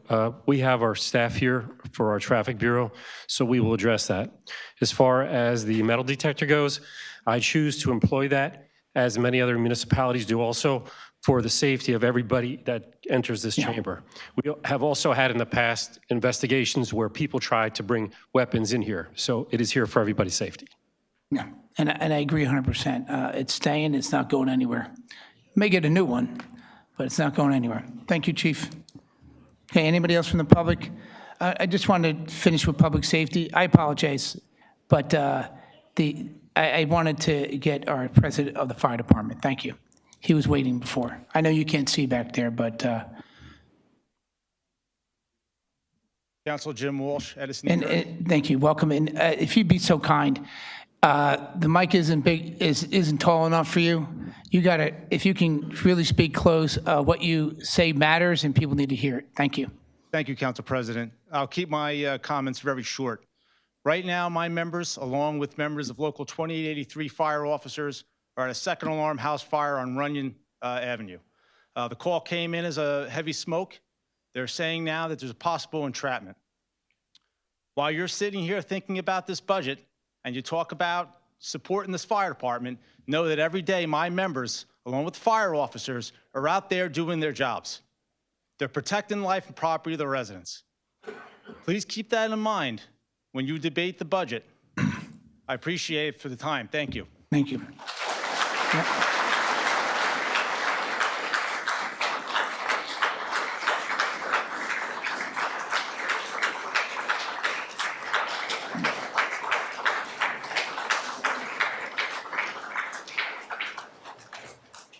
thank you for the great work on the fire truck explosion, the 9,000-gallon truck explosion on 287. That was a complete disaster.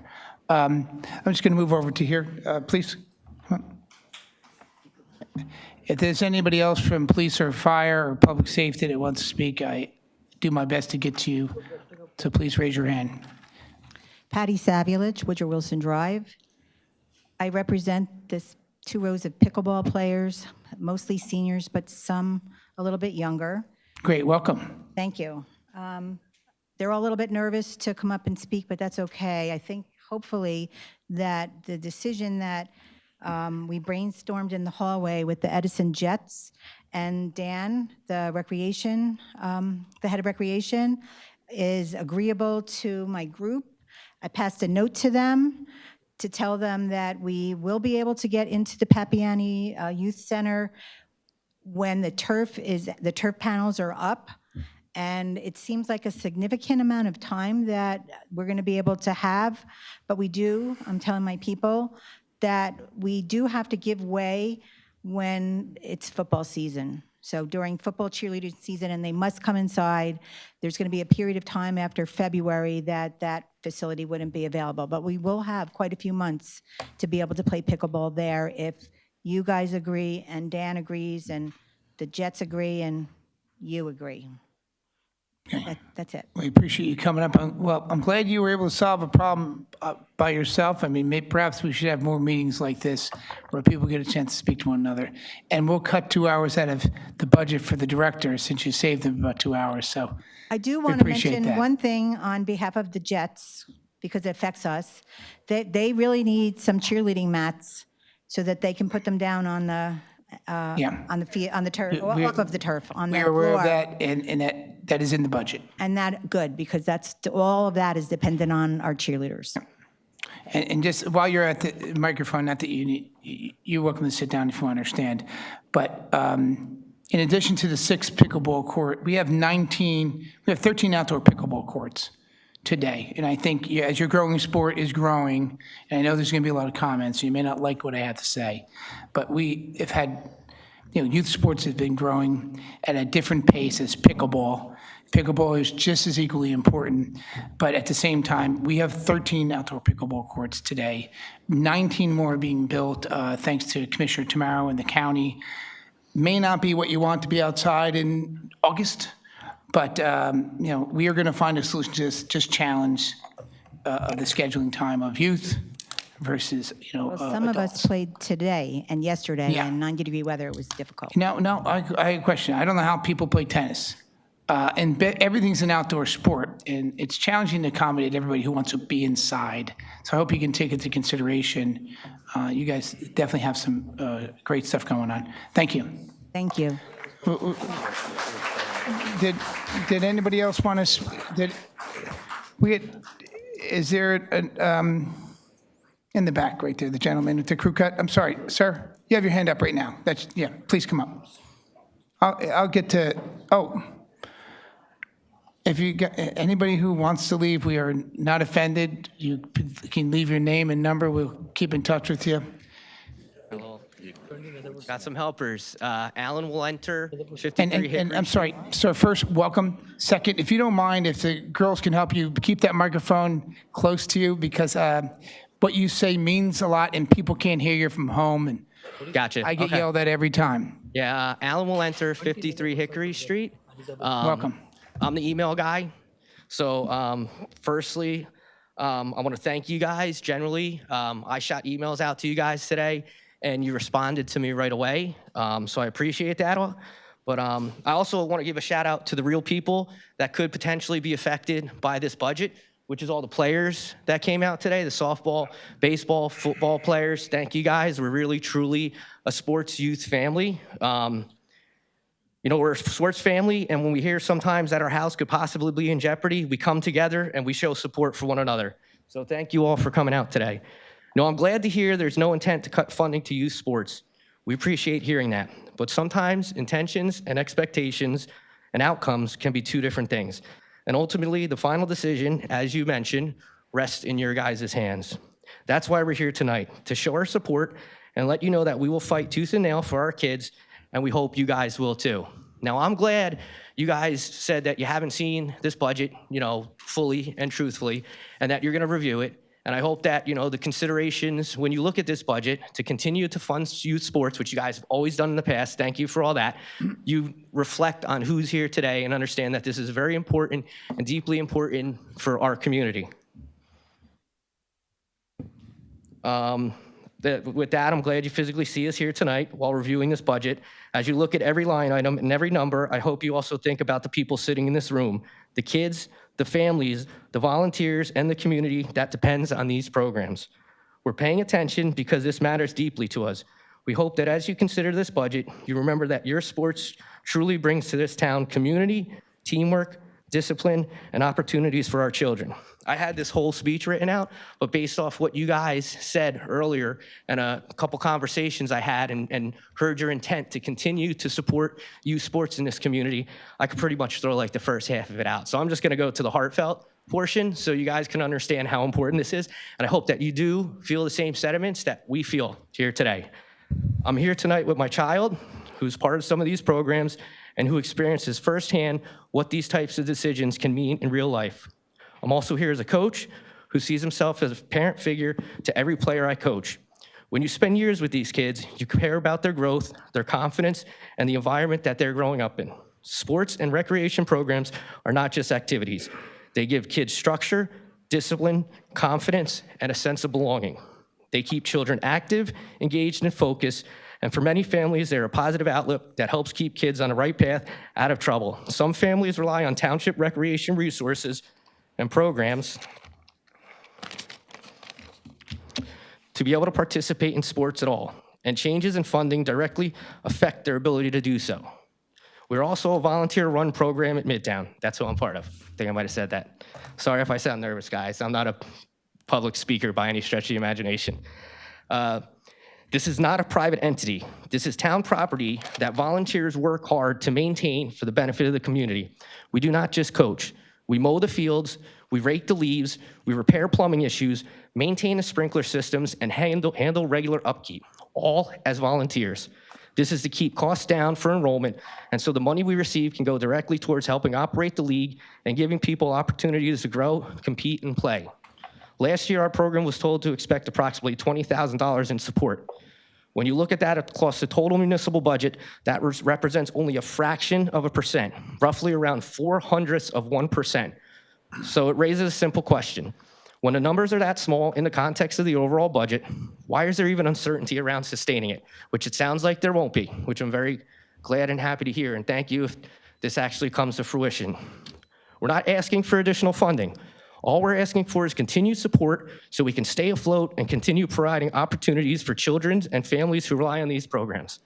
I'm sorry, but your time is up. I apologize. All right. Well, thank you for everything that you guys have done in the past. Your daughters can speak. They have 4 minutes if they want to say anything that you may have missed. But first, welcome. Welcome. What's your name? Hi, my name's Savannah Walenter. What school you go to? Linden. Thomas Jefferson Middle School. And what sport do you play? Softball. Oh, great. Yeah. So I'm wondering if you guys didn't make any cuts or you are going to, why would you need to make the cuts?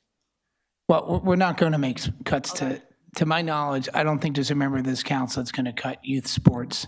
So I think we're on board there, and I appreciate what you're doing. And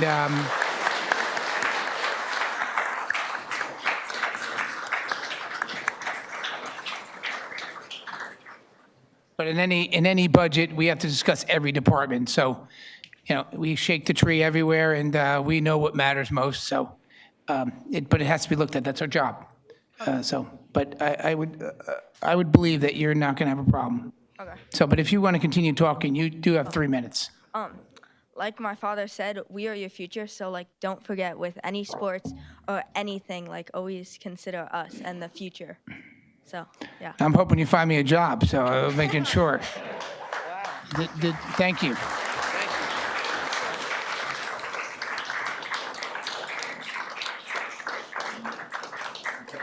Council President? Is there anybody else? Council President, one question about the youth funding. Did we get the checks to the youth funding for 2025? No, that's going to, after the budget, we're going to, What does that have to do with the budget? We approved that budget last year. That's you're right. 2025 budget. Go ahead. Friday, we have Friday? to send out the agreements that we just received, so Paperwork. that's required, yeah, all the paperwork. So that's what we were waiting for, and so that'll be distributed on Friday. The checks will be on hand, we just need all the paperwork back. Okay, thank you. I know you're trying to sound like a hero right now, but we've been on board. You know what's No, we've been asking, All right, okay, And I but know, you know what's going on. Sonia's been working Right? on coming up Okay. with a whole new thing. So we've been doing this for a while, but I figure as long as they're here and they're talking about funding for next year, they probably wanted to hear about funding for this year. Yeah. Okay, good. They want to hear about you passing the budget at 4.4%. That's what they want to hear. Anyway, anybody else? PBA, did you want to speak?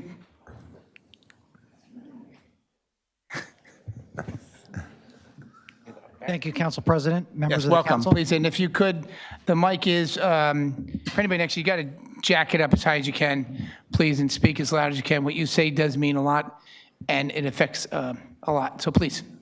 Thank you, Council President. My name is Michael Pipperato, and I proudly serve as the president for the Edison PBA, local number 75.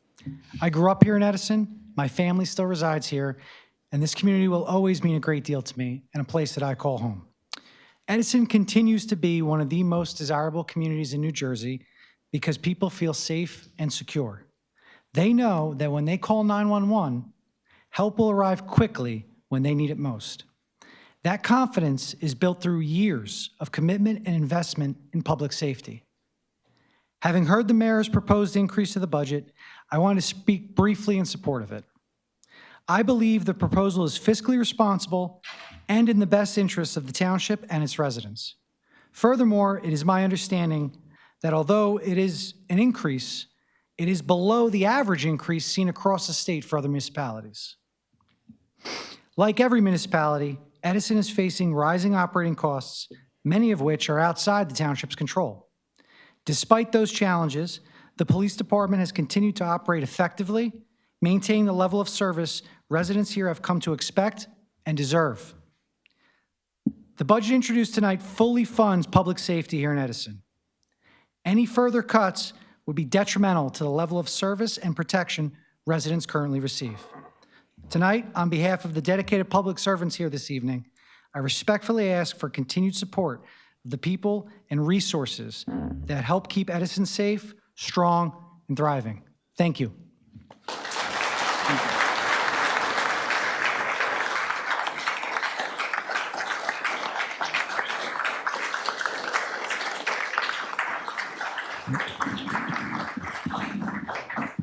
Council President, I'll only be a minute. You didn't have to reset. You want us to restart, Mr. Buzz? We can restart the clock.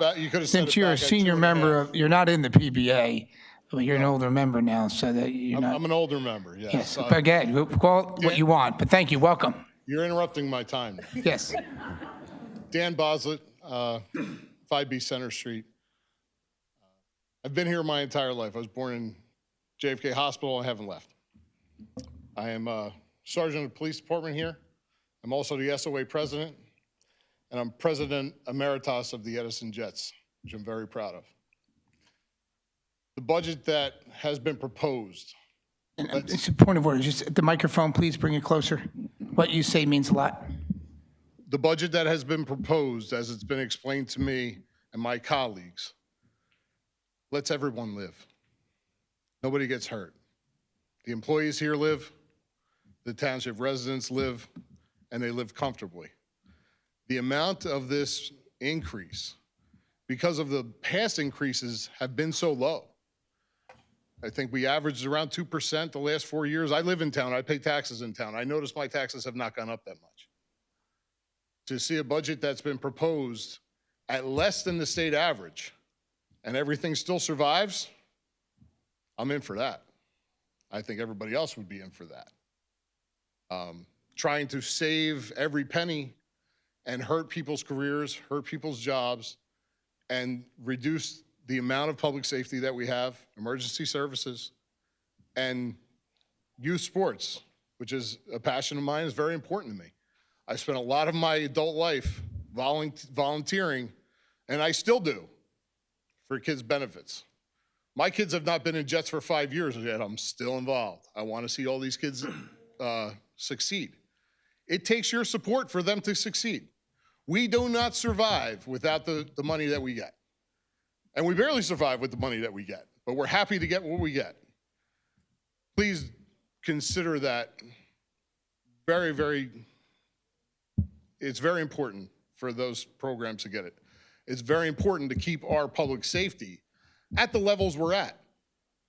We have benefited from new hirees. We're still not where we need to be. I know the police department would like to have more guys.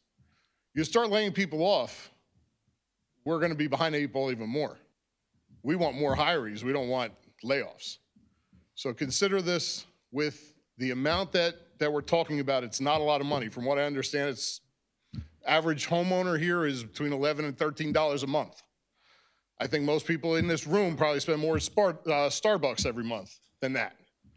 I don't care about $11 and $13 a month if we keep our town safe, keep our town funded. Thank you for your time.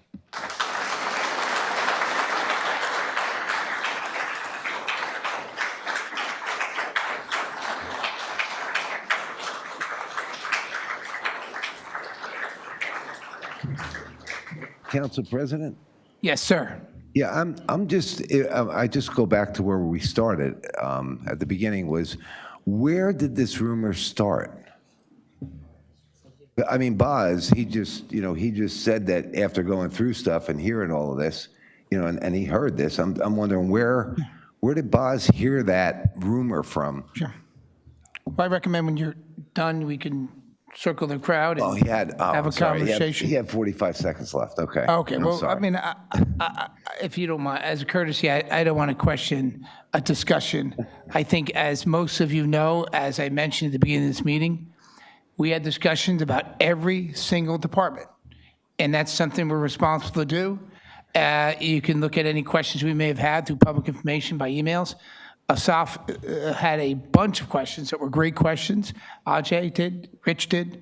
So that's what our job is. So if you heard a rumor through us having conversations with the mayor and administration about a department or all departments, it's true. That's what we have to do. This council also has the opportunity to increase the budget if we feel. I don't think it's ever been done, but we know your pain. So I just want to move forward to the next speaker. This is for public open comments. And I just want to get to make sure I finish my police and fire personnel, to make sure I got any union representation that was here, that was waiting for a while, that can speak for a group. Because you do not have to stay once your union speaks for you. You can stay for the whole meeting, but it's not necessary. Sir, please, got no one else raised their hand? Okay, please, come up. Oh, yeah, you raise your hand. For this gentleman in the green shirt, he had his hand up before. He's been coming, thank you. I'm Kulbinder Dhamija, 10 Sturgis Road. Welcome. Thank you. I was here last meeting also. And I have I just want to mention, that we have been all, saying that we should keep all the employees employed, give raise due. What about the service part? Do the residents expect some decent service also from the township? Or should we be okay with what we get? And I'll give a reason for my saying that. I wanted to make I requested for a permit for my house to renovate a room, and I'm not very familiar with the process. So I went there, and they say, go hire some licensed people to do it. And I said, I don't have the money. What money I have to do it myself. And so I asked them, can somebody help me how to fill the permit? And I was told, no, figure it out. And they wanted me to, they asked the information about the house, what is there. And I asked them that, can I have the drawings? The house was constructed in 2003, not very old. They say, we don't have. I say, what do you do with them? They say, we throw it away. Very nice. So you throw away something which somebody may need. Somebody can digitize those things. See, old times are gone. If you are living in old times, please shake up. And, get up and shake up yourself and sit down. You can't be doing what you were doing 50 years back, 30 years back, even 10 years back. Yeah. And so I am at a point, I don't know how to proceed now. Without drawings, they will not take my application. And I'm giving you numbers now. I asked somebody for renovation. The person said $60,000 for renovation of a bathroom and a closet. And I can do it below 20,000. And I said, when you come for inspection, you see everything. I don't have drawings, so I can't give you all details. But when you come for inspection, anything wrong, don't pass it. Or help me through the process. And I'll tell them, I'm going to give you this application, come to you, you give me your observations, and it will go on unless you pass it. Or somebody can help me. I spend 10, 20 minutes, and I get a permit, and I start working. I don't know how it goes, but I'm going to keep on this unless they give me a permit. And I won't go to a licensed person because that is very expensive. What I could do, two members here, Councilman Patil and Patel, I think we can make a connection to the council. Maybe even right after this meeting. I don't know if they're running out for another meeting, but please stay. Sure. Perhaps it could be a short communication, and if there's something we could do to expedite some assistance of any miscommunication or misunderstanding, Sure. I think they're the perfect two to help you with that. Thank you. I appreciate it. I'll meet you. No, it's our pleasure, and I'm sorry that it is a challenging department for the first time to go in there.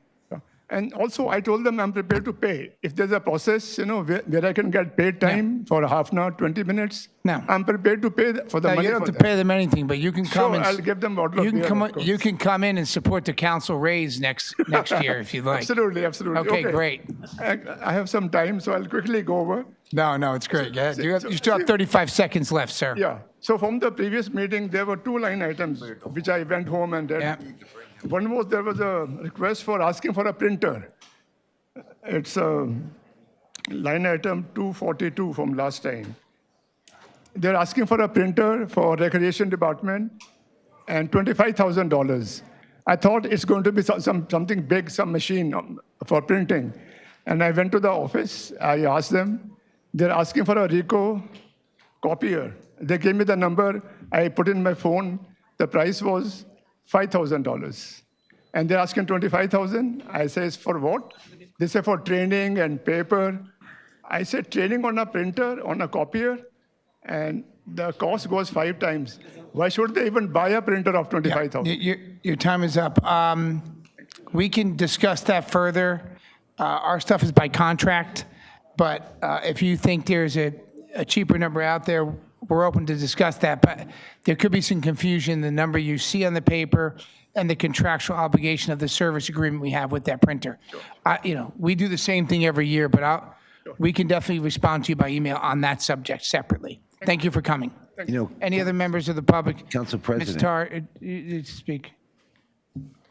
Okay. And those who are leaving or staying, I thank you for coming. It does mean a lot that you're here today representing your teams or your unions in public safety, fire, police, or EMS. But I'm not disappointed if you decide to want to leave. I'm not at all disappointed, but if you do want to speak, you're more than welcome to continue speaking. You each have 4 minutes. Welcome. Hi, Lois. Sorry, Mr. 52 Reeder Road, Edison, New Jersey. And just for the people listening, what you say is important. Can you please speak loud and clear to the I microphone? guess I'll have to talk louder than this. Is this That's I fine. have to use my old Thank teacher you. voice. Lois Tarr, 52 Reeder Road, Edison, New Jersey. I'm Vice Chair of the Cultural Arts Commission. I'd like to thank the council for approving the reappointment of 2 of the members of the Cultural Arts Commission, Don Tarr and Diana Jaffe, and also the new appointment of Tony Rosigliano. They'll be good additions to the commission. But I also want to talk to you about attrition. You said no one in the fire or the police department is going to lose their jobs. But there's also a concern about attrition and losing personnel through attrition. Every time there is a reduction in the force through attrition, it puts police and fire lives in danger. So I'd hope that when you look through the budget, you make sure that they're not accounting that as a way to balance the budget. Thank you. No, thank you. That means a lot. We appreciate your time. Yep. Ms. Conway? Sorry, I'll get right to you. I'm sorry, sir, in the back there with your phone. I'm sorry I skipped you. I'll get to you next. Elizabeth Conway, 20 Netherwood Circle. One thing that we have to remember is that we are a service organization. We provide various services, thank you, for our district, our township, whether it be fire, police, administration, EMS. They are all important, and they're important to everybody. But when you look at the budget, you can't eliminate that because that's what the public knows. We need to be able to reach out to you, ask questions, ask for help, and you respond. So therefore, when you're looking, that should not be one of the places to look. I'm sure there's other things that you can go through line by line and find, well, maybe we can hold off on something like that.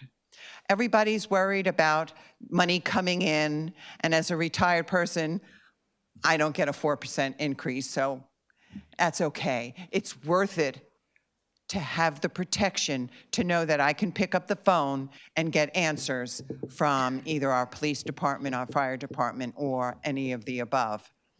But we also have to remember our youth and the organizations. For them to come here tonight, please keep us in mind.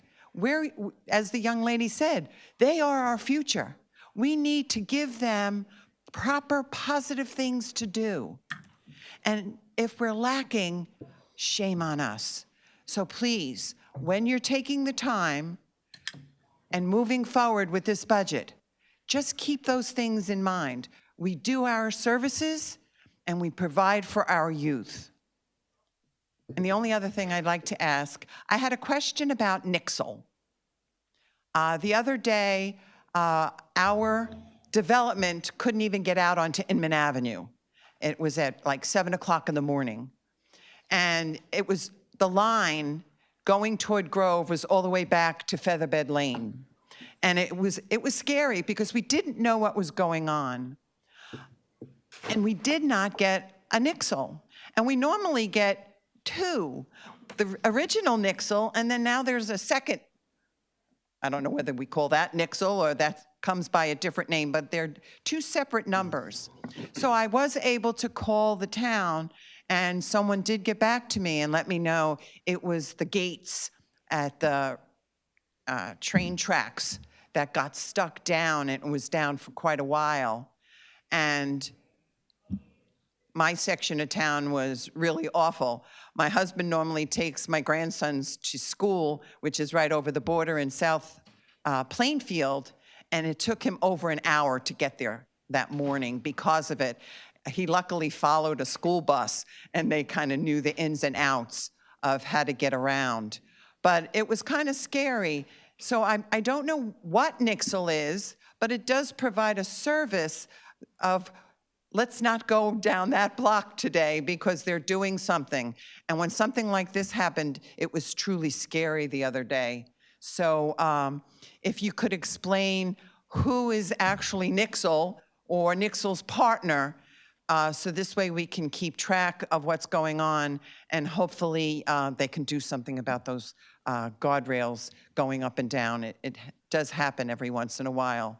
I wish there was a different way we could utilize going cross tracks because that section of from where Shamrock and down and Tingley up, you can really get stuck in those areas if you need to get out of there.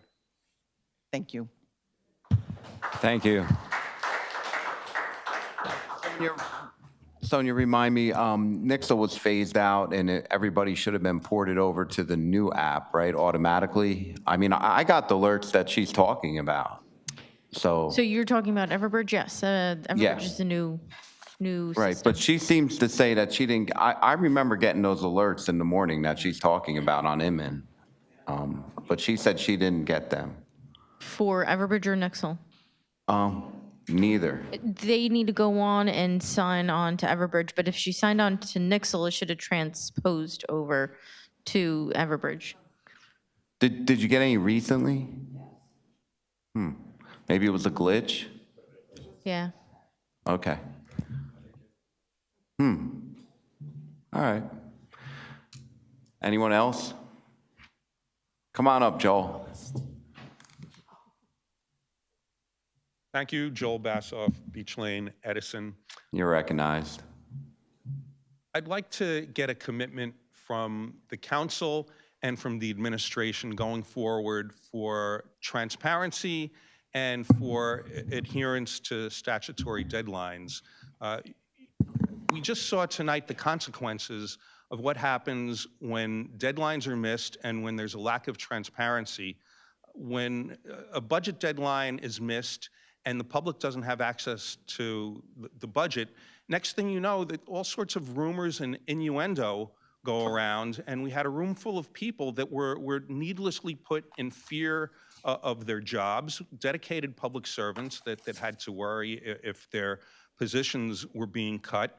We had a room full of sports league families, kids and parents who were concerned that the funding for the youth activities would be cut. And if it's true that the budget that's been proposed doesn't cut any of that, then people were put through a lot of needless angst, and that shouldn't happen. I mean, the public did its part by coming forward and coming here, making their opinions known. It's really for the administration and for the council to do its part by following local finance law and for meeting deadlines. In particular, I was kind of dismayed that it's bad enough that when members of the public went to the township website to see what was being proposed for the budget, the only thing that was on the site with the agenda was the one-page summary sheet of revenues and appropriations. Why didn't we have access to the budget? You know, that there's a concept of crowdsourcing where you can benefit if you put a problem out to the public, if you open it up to everybody's opinion, you get better input, better information, and it makes it easier for you to make your decisions. So why wouldn't you want that? In terms of transparency, another demonstration that we just had tonight of an egregious lack of transparency is that the council went into closed session for no legitimate reason. The only thing we heard is that someone wanted some legal advice. Well, I've got a copy of the Open Public Meetings Act. That's not a justification for going into closed session. The whole purpose of a public meeting, including a work session, is that if there are issues that have to be thrashed out and that affect the public, you do it openly and transparently. So I hope we won't see any violations of the Open Public Meetings Act again. But can we get a commitment that going forward, at the very least, that the budget deadlines that are in state law will be adhered to? Because we were supposed to have an adopted final budget at the previous meeting, and at this point, we're nowhere close to that, so there's still a lot of work to be done. So can we get that commitment? I'm sorry that the president of the council isn't here to share in that commitment, but would everyone else commit to working together to hold the administration's feet to the fire to make sure that the deadlines that are in the law are adhered to so that going forward, nobody is made afraid needlessly? That's my question. Okay, I'll go to Sonia. Do you think we could get the 2027 budget on time next year? The budget was discussed with the council president and council members within the time frame as Mr. Bassoff discussed. It is up to the council now to, it's the council's budget now, so it's up to you and to adopt it now that you've introduced it. Can we get it a little bit earlier next year? I mean, I'd like to satisfy our resident. We've had it early. It was just there and for your review and acceptance. And obviously tonight was the night that you all decided to introduce it. And then you're looking at a July adoption. So that's something the administration doesn't have control over. Thank you. Anyone else? Council Vice President, just Go ahead. a quick little history. Anybody that's been here probably as long as me. The Tars probably know. There was a period that we had, I think, under Resigliano, where the council tried to force Resigliano to put her budget out. And in doing so, there was this appropriations that we did, and they were holding up the appropriations, and like the entire town got furloughed or laid off. So we didn't have employees working. I mean, I believe police and fire probably still work, but the rest of the town got laid off for like a week. And if it wasn't Resigliano, it was June Choi then. But there was a time when employees all got laid off in the township. So for the township for the council to force that, like, it's kind of an extreme measure, which had a lot more people than we had here today back then. You know, that was the entire township then. So the administration, you know, they try and get it to us, and then we have to have time to review it, as you heard tonight. And the process, I guess, takes time. It's probably not what you wanted to hear, though, but that would be a council vice president, since you started off. Yeah, thank you, Councilman Brescher. I'll apologize that you did not get as good a review as the budget as some of the members of the public tonight. Yes, they knew a lot more than I did, but I'm only a councilman. Right here.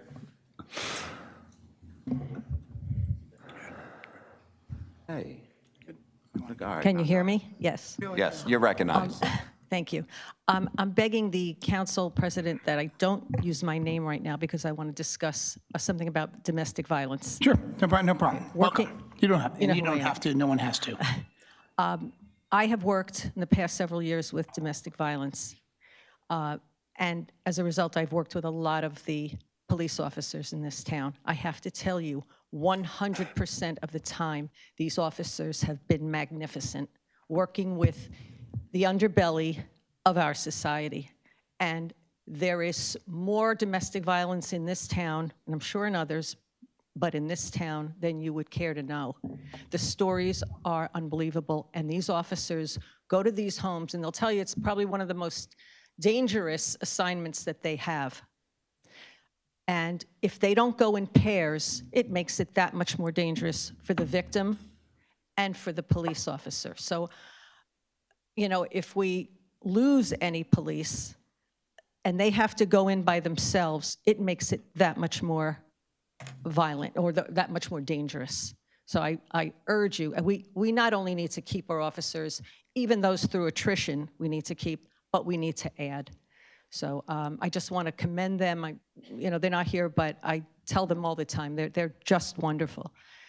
On another note, I just wanted to ask, and I know Elizabeth Conway asked this last time, what's going on in Inman and Grove Shopping Center?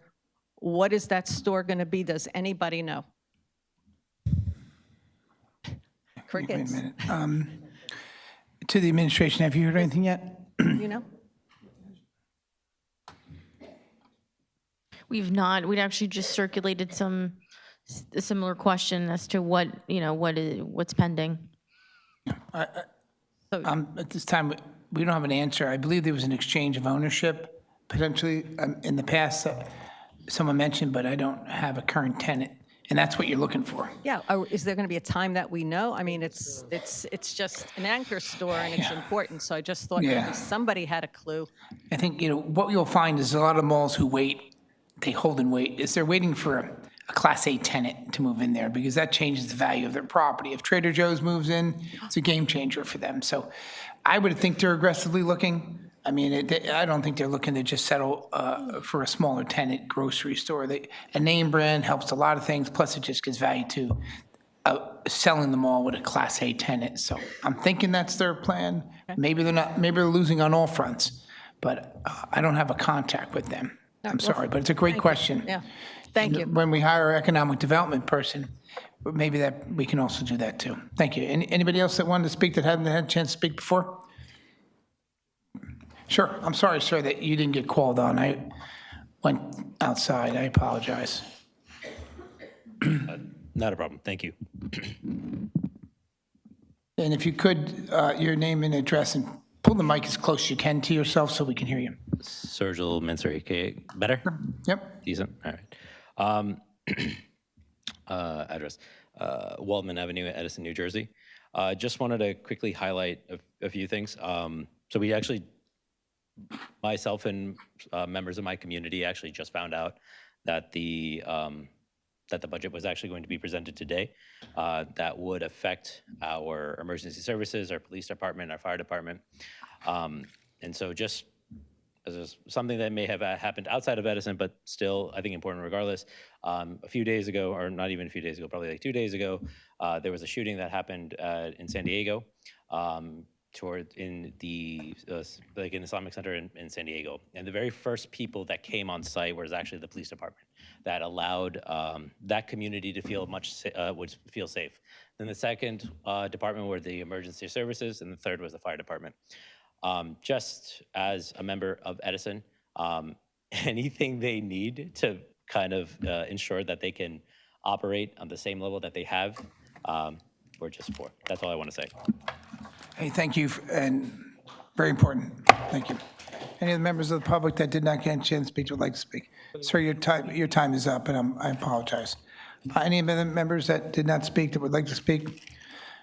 Seeing none, can I have a motion? Well, first, we're going to move forward on the agenda. I apologize. Are we doing any of the part of the work session on here? No, we're not. We didn't have. Yeah, motion to close the public. Motion to close. Yep, second. Second. All in favor, say aye. Aye. Thank you. Okay, we got our points of light. Saturday, May 23rd is Memorial Day Parade at 12 o'clock noon. Starts at Lindenall School. Friday, June 5th is the 43rd Annual Law Enforcement Torch Run at 12:30 at Edison Police Memorial. Any other council members that would like to add a point of light? Okay, hearing none. For discussion items, I'm going to start with Councilwoman Kelly Dema. I actually have my animal shelter Thank you. report that I know Sure. people look forward to hearing. Fine, absolutely, people love it. I look So- forward to it. The chicken is still there. Talk? No, the chicken. Oh, the chicken. The chicken. So adoptions, 15 cats, 2 dogs. Oh, and somebody adopted the chicken. Reclaimed 4 cats and 18 dogs, and currently in the shelter are 11 dogs and 31 cats. So we're looking good. Fantastic. I'll just move down. Council Vice President, any discussions? None at this time. Councilmember Patel? Yes, Council President. So a few things. One of the discussion item I have is for, Council President, you can answer or Sonia can answer, is I sent an email out. There was a resolution that was tabled before a couple of years for shared services for Woodrow Wilson Field because they had a gym construction going on at that time.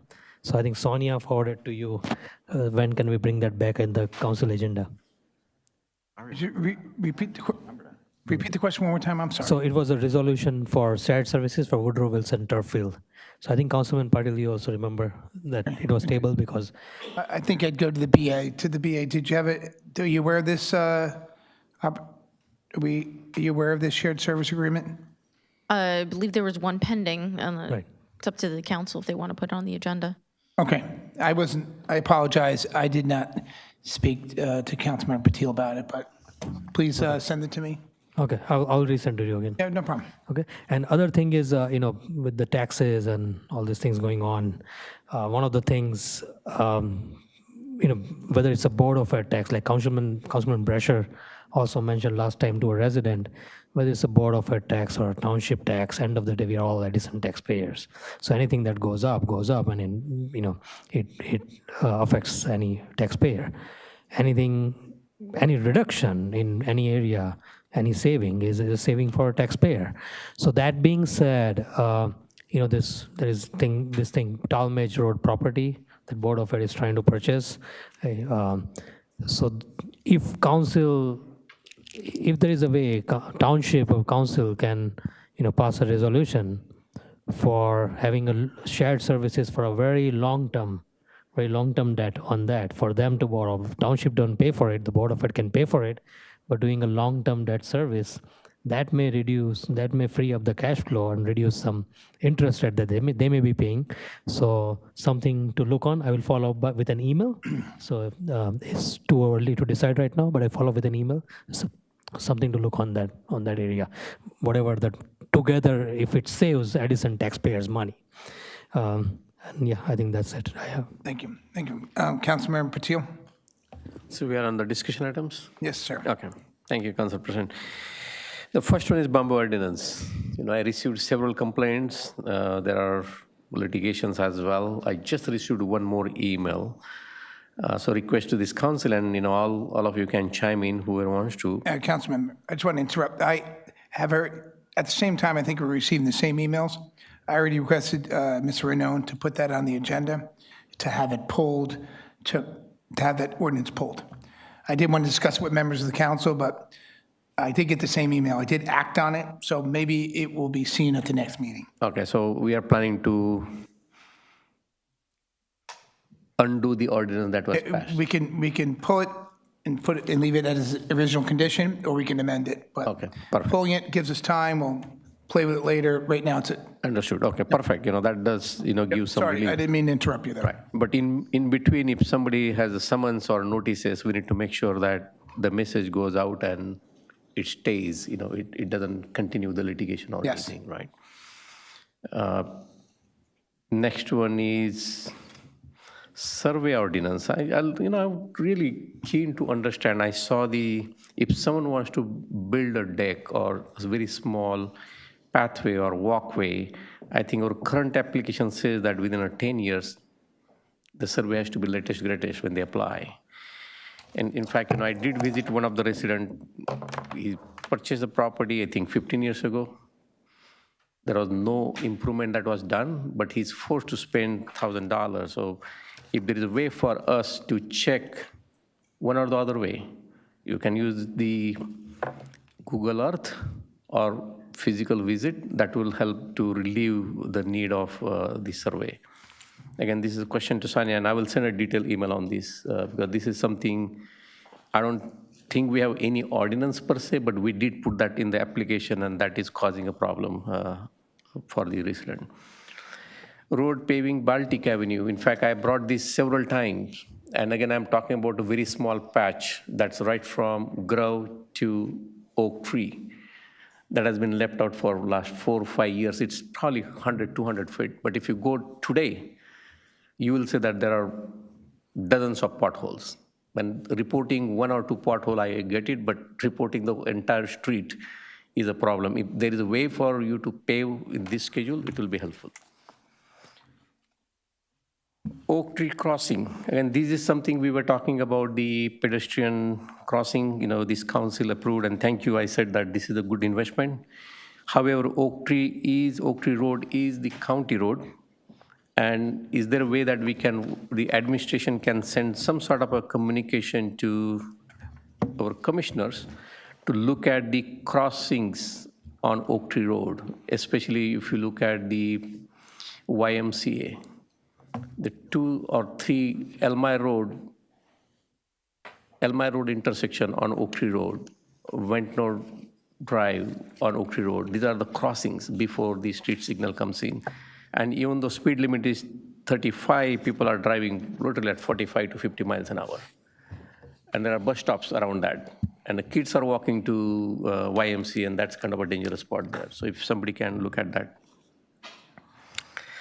I'll skip, next couple of things, but I'll come back on cricket field and permits. Not sure what's happening. So many people are reaching out about the cricket permits. I think, sir, you reported that somebody's paying on John Adams. This is possibly because the permits are not allocated to the teams, and they are playing wherever they can find a spot and started doing that. I don't know where it stands. Is it with the township or it is with the board of ed? But we need to come out with some clear message saying where it stands and what needs to be done there. Can you please find out on that as well?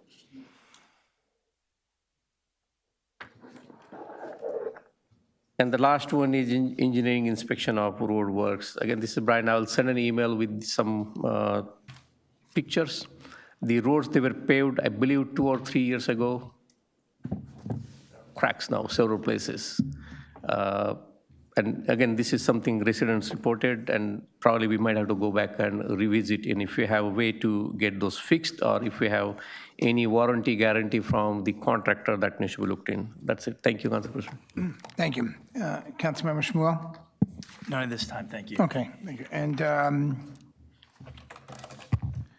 I don't have anything on my agenda, so I don't have anything to discuss. I have stuff written here, as I've done in the past, but the administration has discussed that with us. And as far as the sewer and water, we had a separate meeting with them, which was really good, and we appreciate the updates on what the sewer and water department gave us. Thank you for that hard work.